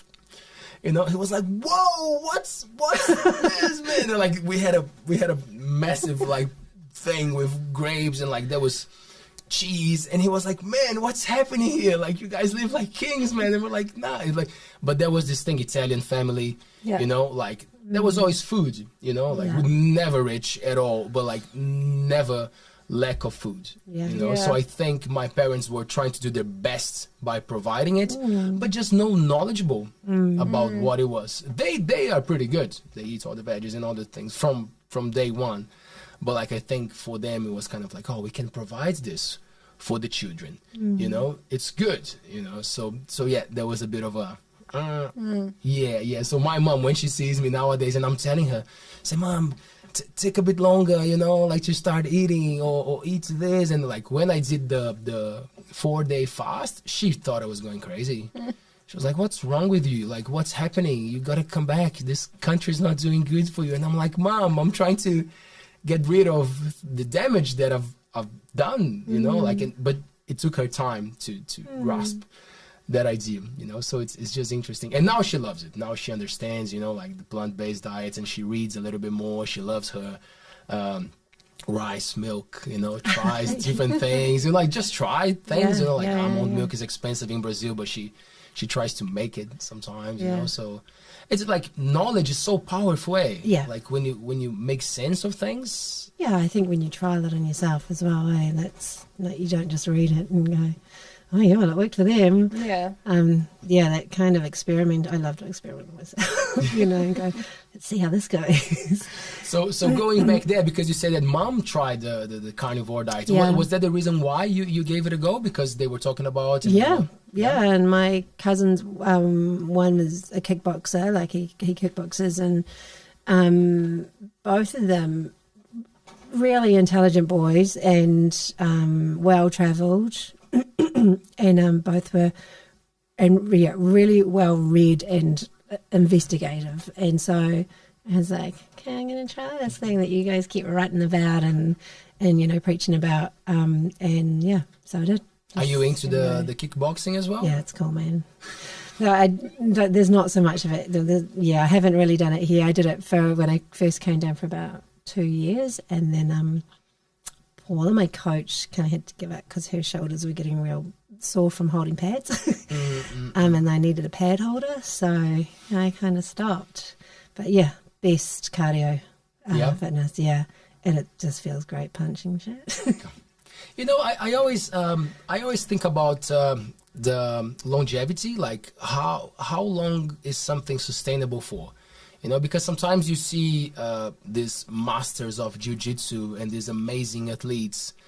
Sometimes they're like 50 and they don't practice anymore, or their practice has reduced quite a lot. And, you know, I always think, like, our martial arts, that are the ones that have a lot of impact, you know, are they sustainable long term, or it's more about your discipline, how you're doing it, how you're looking after your body? Yeah, I mean, I don't know really about any other martial arts, but apart from the kickboxing. But I have to say, I haven't seen many elderly kickboxers. There are a lot of injuries that happen, obviously, in the ring if you're fighting.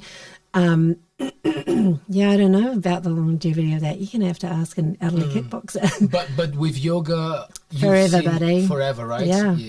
I mean, Mr. Iyengar, passed away at the age of 95, and, you know, he just was still in the studio doing back bends, you know, at the school in Puna. And so, yeah, you can do it forever. And, like, you know, the great thing about the props anyway, like, you use the props, you don't use the props. However it goes, it makes it accessible for everybody, regardless of whether or not they're in a wheelchair, if they're, like, recovering from injury, if they're elderly, it's accessible. And, you know, it's when it gets beyond people just coming to stretch and breathe, it's the way it affects your nervous system. Like, how do you feel after that? I feel really, like, awake. Or how do you feel after that? I feel really relaxed. You know what I mean? So every pose is going to have a different effect on the way you feel. And the sequence, you know, that the teacher sets up is really important, because it's going to make you leave the room feeling something. So often it's hard to sequence a class because you should teach more responsively. Do you know what I mean? You go in, you see how people are feeling, you do a couple of things, and you're like, okay, our trajectory needs to go this way. Okay. So, yeah, but I mean, that comes with the longer that you've been teaching, I think, that you get better at observing what's happening in the room. Do you think you would still adapt to a city life? I could. You could? Yeah. That's good. I love it, eh? Yeah, me too. Me too. Like, when I go back to Auckland, so like I think I struggle a little bit with pollution. Sometimes it's noise pollution. Sometimes it's just that smell of cigarettes, and that noise. But I like the bus. Yeah. Of the city. Yeah. But how was your transition? Coming to the Coromandel, was it hard? It was really hard. Yeah. Yeah, it was really hard. What brought you here? My husband's parents lived here, and they just moved here, and they'd been here for about 2 years, and they were building a house, and so we decided that we'd have a sabbatical for a year and come down and build the house and live in their batch. And I thought, I might as well teach yoga while I'm down here, and so started doing that, and then the house was built. He's like, I don't want to go back. And I was like, what? Because we had always planned for the kids to go back to school there, and yeah. They were doing, he was playing water polo, and Sabelle was doing really well at Waitakere netball, and I kind of just felt sad about I knew the resources were going to be different. Yeah. You know what I mean? And everyone's like, oh, she's not going to be a silver fern. I don't think it's that. I just really loved the communities and that we were meeting, like, through netball, and then we had a really tight community up in Aotearoa, like, that we all went to surf lifesaving with, and then all the kids surfed, and we were placing to mums. And I think leaving that, and even though we didn't go into the city all the time, it's really nice to have it just yeah. If I want to go to the theatre, I can. Yeah. If I want to go out and have like flash Japanese, I will. I think that's the same for us too, like living in Matarangi, even just here is half an hour drive. Yeah. And that's just feels isolated. Yeah, no. Sort of. Like you almost feel weird leaving your little town, like this is the city now. Oh yeah. Yeah, and then even this is quite small, so yeah. Can I just interrupt for a second? Yeah. Leo's story of of his house and Taylor going over there to get the food and stuff. Well, Taylor, I don't know if you saw the comment on there, Leo. Taylor commented on there and said Leo was Charlie and the house was his chocolate factory. I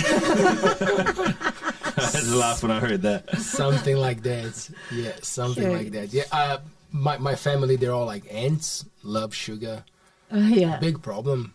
Yeah. Big problem. Even nowadays, like my mom, she talks about it. She's like, oh, I don't know, like it's a drug, man. It's a drug. Yeah. I used to give shit to sugar on each show, and then people were like, oh, there he goes again talking about sugar. But like, it's true. Like we talk so much about illicit drugs, illegal ones, and the damage that they cause. And I'm like, well, I think a lot of legal drugs, they cause way more damage. That's why they're legal, because we're funding in a way a pharmaceutical industry that has to keep these people, like we tell the truth here, motherfuckers, So yeah, sugar, because it plays with everything, right? Oh, and I think the neurotransmitters that get released when you have it, it's like having heroin.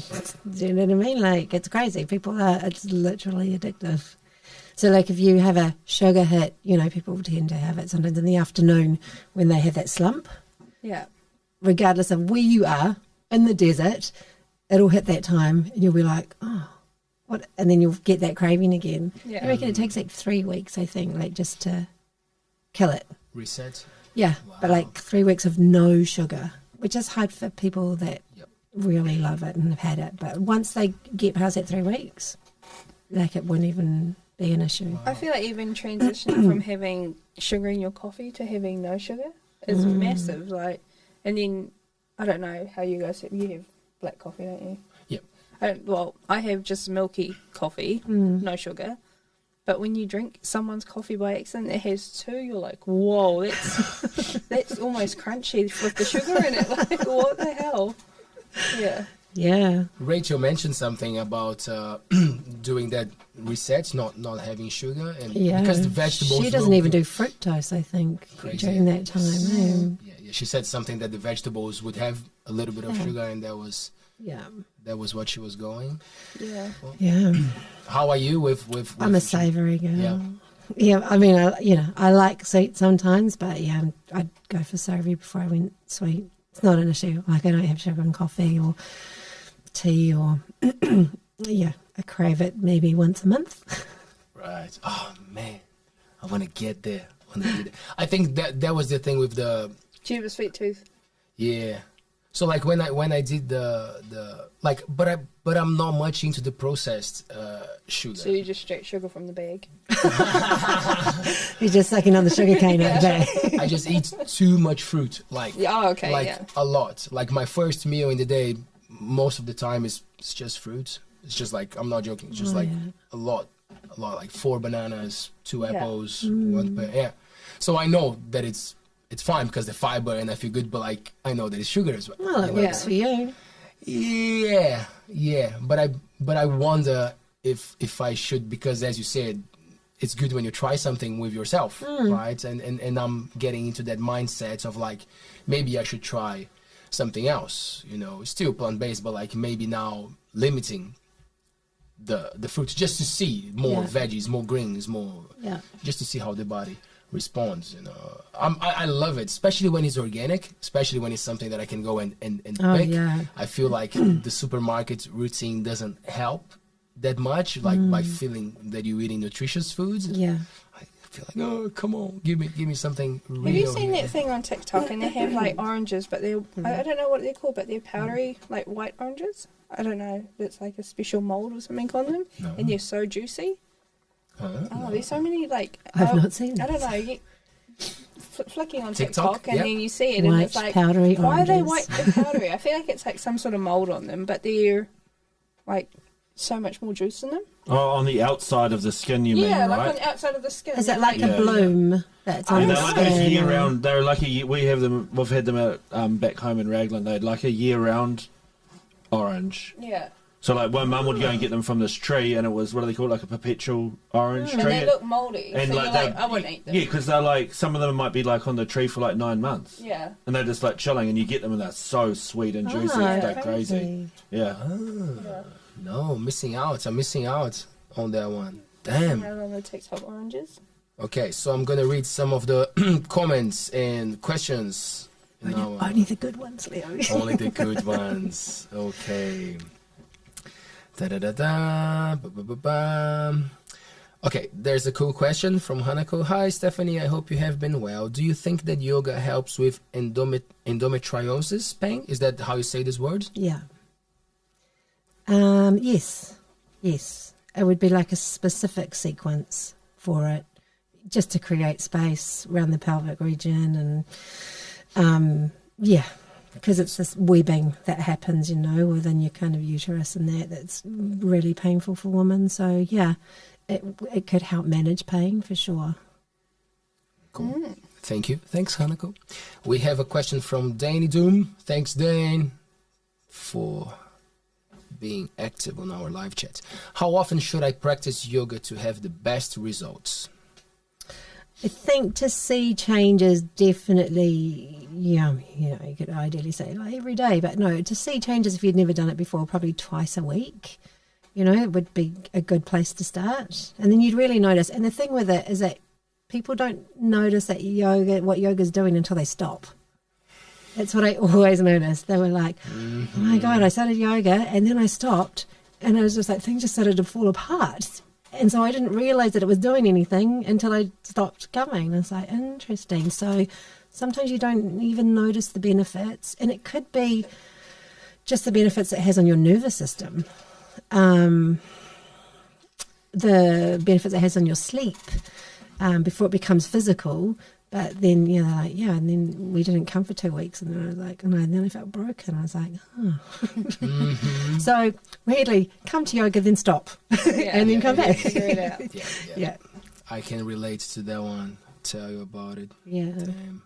We're trying, Steph. Oh, And you understand, you're doing right? this great thing. And so, this Yeah. is what takes precedence at the moment. For Taylor and I, it was so painful because it's the times that we would go to yoga. So I try to do my stretch in the morning, like a little bit at least, the discipline, like before the cold shower. It hits me up, it gets me ready for the cold shower. So like I have a little sequence that I'm focusing on. But your sequence is always like, it feels like it's right for the day, and it's something that you do very smart. You know, the time of the day that you're going, and you ask people, right? The hardest thing is to sequence the class correctly. Well, you know, for me, sequence the class correctly. You know? Yes. Thank you for that. So, Robo4 says, thank you, Robo4, for turning up. He says, Caitlin is asking, why are women told to avoid going upside down when menstruating? Goes against the flow, man. Goes against the flow. That's exactly it. You're going against the flow. And so, like, when you're and also your inversions, the headstand's heating. So when you're menstruating, you naturally, your body temperature comes up, not a degree, but do you know what I mean? You heat up. So during that time, you actually want to cool down. So like, even though in a training sense, a lot of on the first and second day, people don't want to train. Do you know what I mean? They feel a bit fatigued. Weirdly, in a hormonal sense, it's when it's the best time to train, as in endurance training. In a yoga sense, and so, you know, that's more of an Ayurvedic yoga way, you want to cool the body. It's time to be quiet. You know, it's time to kind of become more internal, quiet and down, not for the whole, not for your whole cycle, you know, the whole menstrual part of your cycle, but at least for the first 2 days, you know, it's quiet time. You take yourself away. Well, they used to have the red tent when they were nomads, you know, or the woman would be, well, they'd all moon time at the same time. They'd all go away and be in a tent, and the older ladies would look after them. And all the babies would be in there, and they would it's a real chill time, and we don't respect that, you know, because we're so busy. But yeah, the upside down thing is basically the heat, but also you want that to expel naturally. And when you go upside down, it goes against the flow. There you go. That's your answer. George Smith says, okay, so that's why Leo hates sugar. Yeah, man. There's a history behind my anger. Chloe. Hi, Chloe. Christine, those oranges are covered in a spray called kaolin with K. Kaolin is made from clay and water and is sprayed onto fruit trees in order to protect them from sunburn and insects. I know exactly which TikTok you're talking about. Haha. Wow. Yeah, so there you go. So like a natural pesticide that if it's clay and... That's what it sounds like. Yeah. I was obviously thinking of a different one. Yeah. My one was actually in real life. I've never been on TikTok. But the one that you mentioned sounds. Yeah, I didn't realise it was I probably wasn't listening. I didn't realise it was a white mould. It looks like white mould. Yeah, the ones we've got are like black and literally have some. But I think we needed to see the TikTok. Yeah. And then we could have seen. If I knew how to work this shit, I could probably do it. It's all right. It's all right. Are you on TikTok, Steph? No. Sorry, I don't mean to say No. like that. It's just that my kids are, and so I've seen you dancing though. For I some know, TikTok well, because when you're an ex-dancer as well, I'm like, I can do this shit. Yeah. Try me. It freaks me out. It freaks me out anyway. The scrolling that we do, that I get caught up into myself. But I think they've worked. How long does a TikTok go for? Like between 30 seconds and a minute? 3 minutes. I think it's gone up now. Now it can go up, but it's usually so a short. Think they figured out like that you could keep someone's attention, children's, for this amount of time, 1 minute, 1 minute 30, whatever, was the maximum or the most, where their attention would be on before they scrolled again. Yeah. So that's why they were made that length. And I'm just like, wow, you've scientifically figured out. And so the kids are like, I can't focus. And you're like, I wonder why. Yeah. And so, I think it's more that I'm like, TikTok's freaky, man. Because it's not just the dancing. No, there's heaps life hacks. Heaps of different stuff, yeah. Yeah. You can get onto Clean Talk. I don't know. Clean Talk? Yeah, that's... I don't know, literally people cleaning their houses and they've got all these homemade clean hacks. like lemon and baking soda and this gets this out of the carpet and So I bought the kids some Clean stuff up in Auckland and it came back with the security tags on it. yeah. See, TikTok, watch it. Yeah. That's exactly how they got it up. I'm like, oh God, I hope it's not the one with the ink in it. And then Belle's like, I've got this. I've seen it on TikTok. Came out, boom, a fork something else. It's like, wow, TikTok. Yeah. Teaching the new generation. Yeah. There you go. Totally. So that's I wanted to segue to a question. Well, when you practice yoga, as you said, you're preparing to sit still, like to focus on yourself, on your breathing. And now we live this time that it's pretty much the opposite. We are engaging on things that sometimes they are relevant to our life, sometimes they're not. They trigger a lot of anxiety sometimes. Sometimes they don't. They make us insecure sometimes they don't. But I'm just saying because we know that it happens. And also the position, like holding the cell phone and having the light. So The head forward position.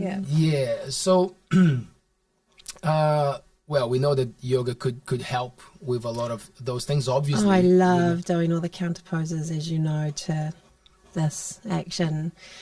I could just do them all the time, basically. So like most of the time your head is sitting to a certain degree in front of your thoracic region, which is where your rib cage is. And so the more it starts to come forward, I think it's every degree your head comes forward is another kg that your body feels like it weighs. And your head already weighs like 15 to 20 kg. So you imagine by the end of the day, you're like holding 40 kgs up when you're not.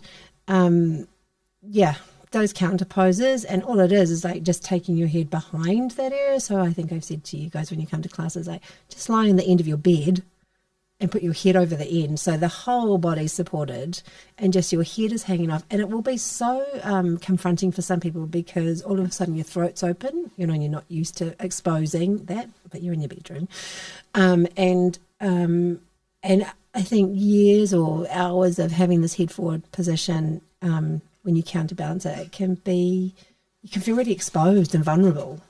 So you just have to start slowly. And so we do it on the blocks. And, as I say to people, do it at home on your bed or on the couch, where you have something counteractive to this bad posture that we would have during the day. Because most of our movements are forward, and we twist.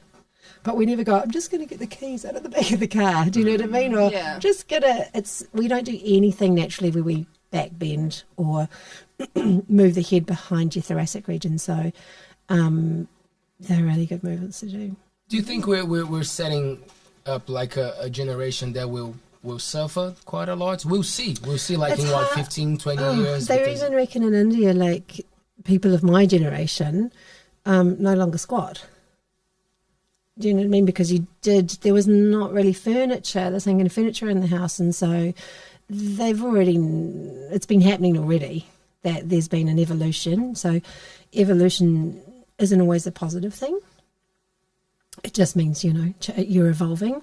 And I think people always think, oh, that's a good thing. It's not always the case. So the fact that we sit on chairs and we don't get down on the floor and that now we like look at these screens and it's hard to say. What are we going to look like? Why so many people demonize sitting? I don't think it's... Is it the time? Actually, it's nothing wrong with sitting, but the time. Because there's always a comparison with cigarettes, right? Nowadays, people always say, it's as bad as smoking. I don't know how many cigarettes. And I read something like, I think Fabian actually mentioned the other day. Someone sitting mentioned is as bad as smoking. Whatever, but could it be something related to the time that you spend sitting? Because I don't feel very comfortable sitting for too long. Like I start to get a bit I don't. Do you think it's the style of chair that you sit in? I don't know, or just not finding the right I think position. lots of people we teach this as well, is that when you sit, you tend to sit on the back of your sit bones, so it gives your spine more of a C shape. So you feel quite fatigued, and so when you've got and the new cars are amazing because you can adjust the seat up and down. It's got a lumbar support, so the front goes up and down, the back goes up and down. You can basically get your car seat so ergonomically set for your own body, so that when your feet are on the pedals, that you're really upright for long distances, but I don't think everybody uses those settings in their car. But that's the end goal, right? To actually be upright. I feel like such a nerd in my car. I'm like, I've started to bring the back of my seat quite upright, and I really get on the front of my buttock bones, so that it's everything's stacked. Let's try it now. Everybody, sit on the back of your buttock bones. Okay, and you can kind of just feel how your whole spine is it's kind of rounded. Yeah. Okay, and now sit on the front of your buttock bones. So you pull your sit bones right back to the chair, like right back into the corner. I should have put my seat down so I can touch the And then should the feet Does it feel different though? It does feel Just different, curious, but I'm wondering about the feet. Should the feet, Should my feet be on the floor? Yeah. Mine aren't even touching the floor. I was like, neither am mine, so it's fine. Right. I feel like a little girl. But yeah, ideally, yes. And so when you're driving as well, like your feet are on pedals. But I think you'll also notice that the shape of your diaphragm is different when you sit more upright. And so you're breathing differently as well, as opposed to when you're like this. My sore back went away like straight away when I sat properly. Hey, what's happening? It was like sore back, no sore back. Oh, okay. Oh, okay, that's it. So, I mean, none of us want to sit for 12 hours a day or, some people, people that work in an office, they don't get a choice sometimes. But they do say those standing desks, if that's what you're doing, are the best things. And having your screen higher than downwards, because naturally when we close our eyes or look downwards, it has a triggering effect in our brain that makes us quite sleepy after a while. They say that when you're driving, I was telling Hayden to do this the other day, look up, if you're knackered, tired, you look up, and so having your screen at eye level, it fools the brain into I'm awake. Do you know what I mean? There's a lot to do with the light that comes into the eyes and the angle of your eyes. And so, the standing screens where people are, like nerds, what are they doing standing there? I was like, it's probably the best way to be, standing at your desk and looking up at your screen, not down at your screen. Have you ever checked the time that you spend on your phone, Christine? We did that on Monday, eh? We all checked the time that we spend on our phones. I don't know. Have you ever done that before? Yeah, but I feel You like should it's do it right now. a disadvantage because I give it to the baby. When I go to netball because I need him to chill. I've heard all the excuses now, eh? Hey, your baby wasn't at netball tonight, so... No. Do we check? Have you ever checked, Steph, the time of it? No, you don't want to check? Go on then, grab my phone to have a look. They told me. You can look at the specific apps, so the apps you use, you can look at those. Could you please pass it to us, Hector, Christine's phone? Yeah, pass me my phone, please. That's my one on the table. Oh, that's yours, Steph. Oh, there you go, even better. You can, Hector, it's fine. That one's mine. Thank you. Oh, look, it's gonna do. So no, it's alright. Yeah, so I was actually surprised because I thought it would be more. And How mine, do you check? Can you take us So, through? what sort of phone have you got? Samsung. Yeah, so swipe down from the top and go to your. Everyone can do this who's watching, and you go to your settings, the cog, and then you scroll down and you'll see something. I think it's called digital wellbeing. It's called screen time. All right, there you go. If you got an Apple phone, Oh, digital wellbeing. and then click on that, and then you'll come across sometimes you can click some buttons in there and find out some sort of like average times, and you can click on specific apps and things. So this is just today, right? You can go. You can do averages, and you can go back a week and stuff. Oh, so last week. So mine today is not good. Today mine is already 2 hours because we have the show. Jeez. But the other day was like that day was like 1 hour and 11 minutes, and I was like, yeah, boy. Do you think a 10-hour average for a child would be a good number? Fabian said that he asked all his students to check the other day, and the average was 8 hours. Yeah, one of my children who will remain 8 hours a nameless day. was 10. 10. Holy Sibel, can you hear this? You better be looking. You're not gonna tell us, Christine. Okay, so what do we Come want closer to know? to the mic. How much I've been on for today, or Today. Steph is getting sad. I don't think I want to ask her one. All right, so today, 2 hours and 53 minutes. Oh, there you go. Okay, mine is 3 hours and 10. Steph! No. It doesn't, and it's weird because it's given me the most used apps. You can say you were working. So mine was Safari, so I've been online. You were looking at stuff. Yeah. Yeah, see, mine's not buying even stuff. social meds. There you go. Mine is like the sweat app, which is when I was at the gym training. And then I've spent more time looking at my calendar today than on Snapchat. Busy woman. Hey, see, we were busy. Yeah. It's fine. It's fine. I think yours is the one doing Yeah, it. it's always mine. I'd hate to look back. It's what would freak me. Oh, yeah, let's not look at Saturday. Yeah, you can. Yeah, my Sunday was a bit rich too. Was a bit. Right, Oh, me. it's quite busy. It's both of us. Oh yeah, you're good. Anyway, we have to.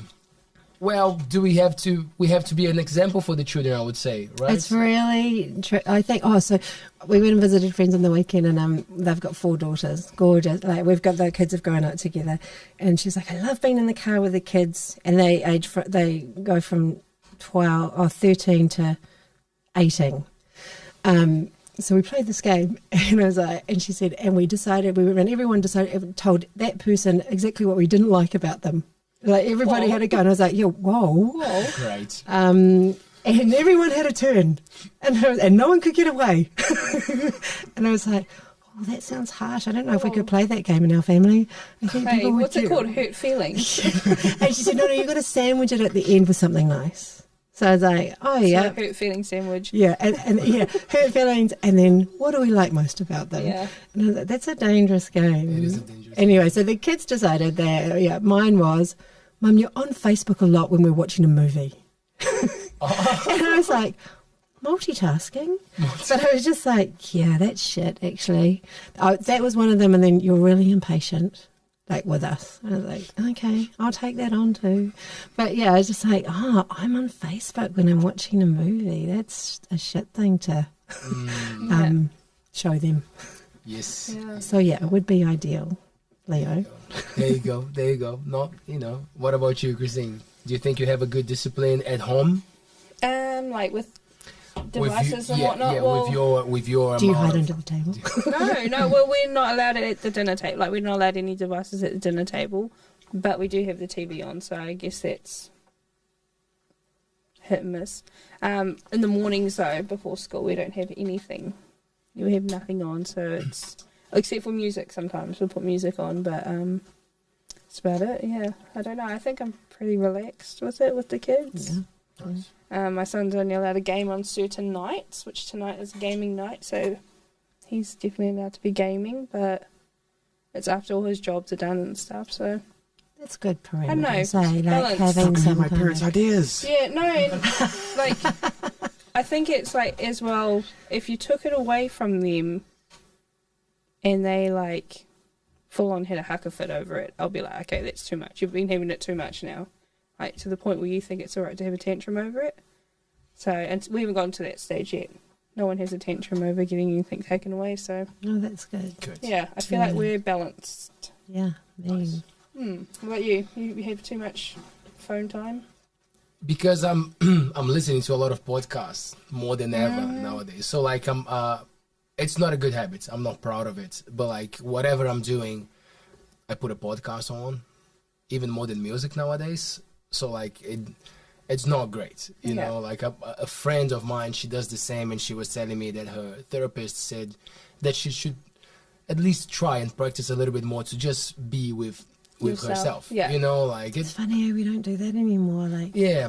even No, you almost feel odd. Yeah, like- so when I go outside, or if you're at a restaurant, someone goes to the toilet, you like pick up your phone, Yeah. and then you're like, oh, I just check my. We Because don't- you're alone for too long. Yeah, but we don't have that alone time of just being with ourselves. See, I think it's even like when you're at, like, for, a mum at home by themselves when everyone's at kindy in school, and you're like, I'm not watching the TV, I'll just chuck it on though, so I can hear voices. I don't know, so you're not lonely, yeah.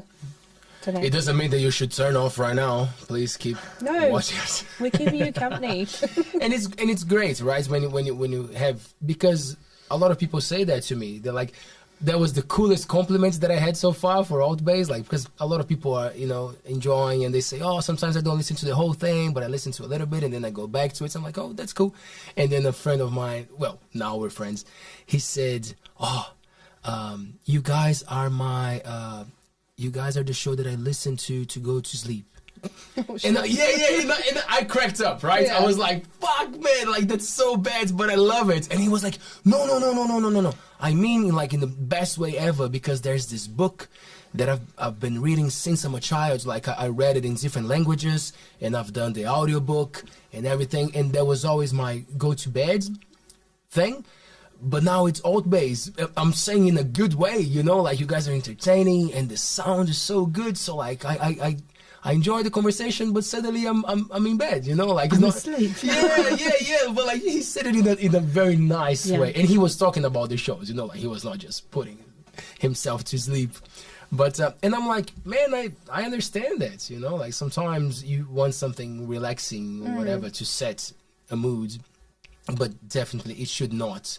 Maybe you should sell it to the Calm app. I know, right? ALTBAYS. Yeah. People will listen to ALTBAYS like they're Matthew McConaughey to go to sleep. We want to start a ASMR channel, right? No, Brett, you can talk about plastering or painting walls. That's a terrible idea. You can make plastering sounds on the microphone. That's right. Or like paint, you know, as you roll it up and down the, you know, that sound that it Yeah. has and you're rolling it. Yeah, that could be cool. That could be great. There you go. Steph, tell us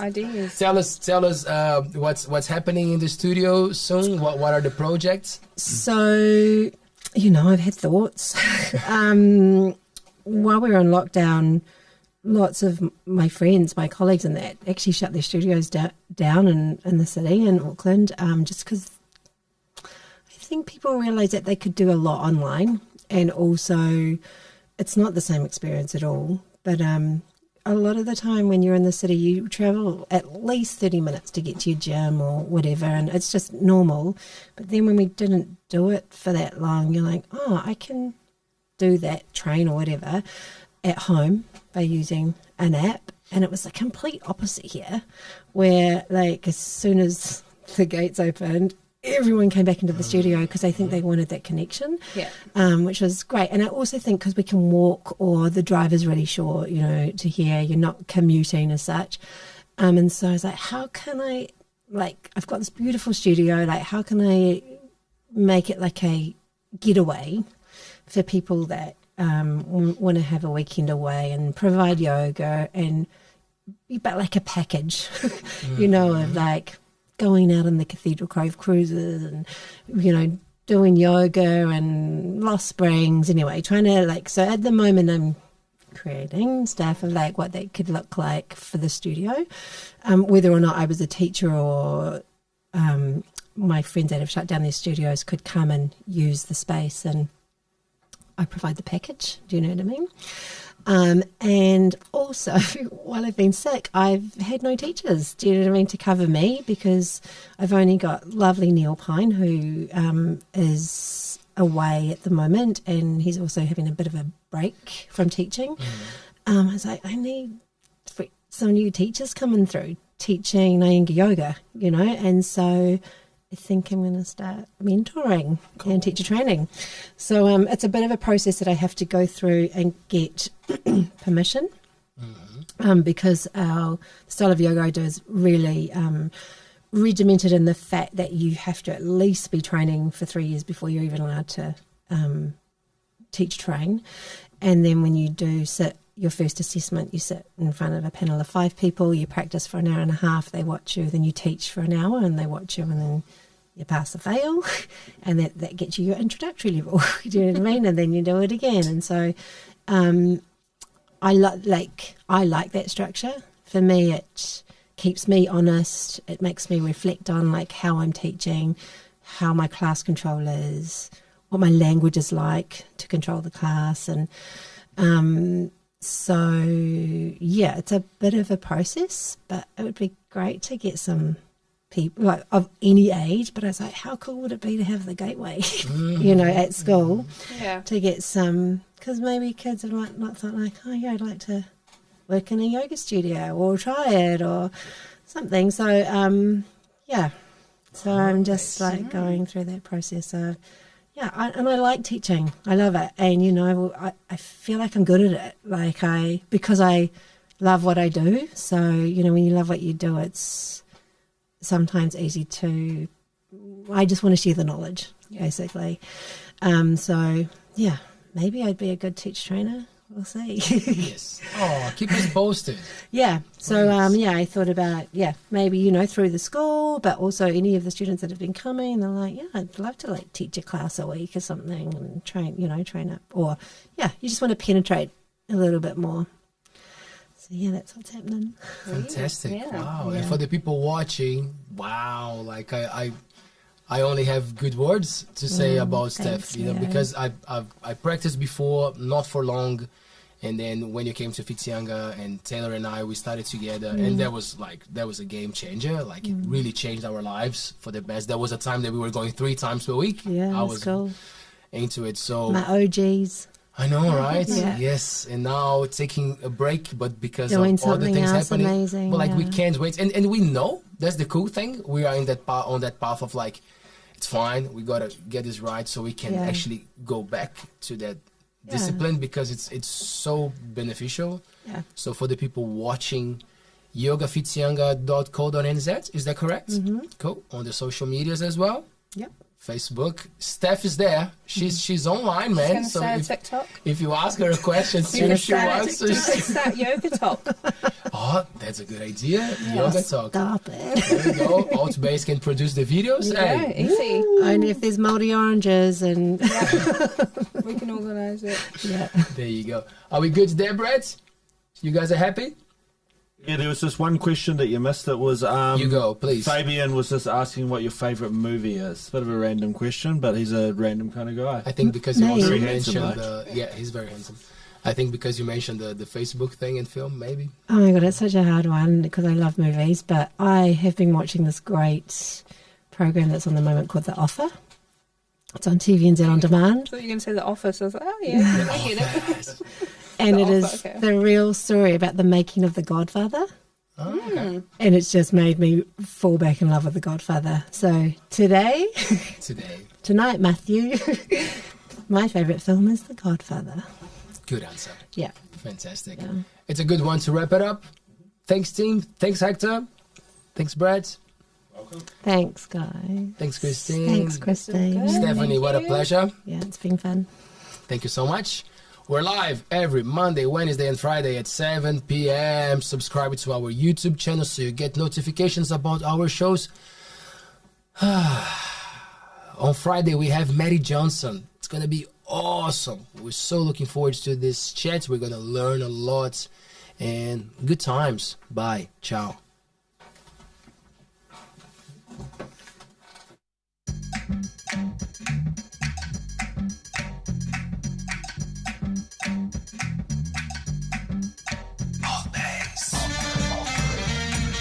ALTBAYS.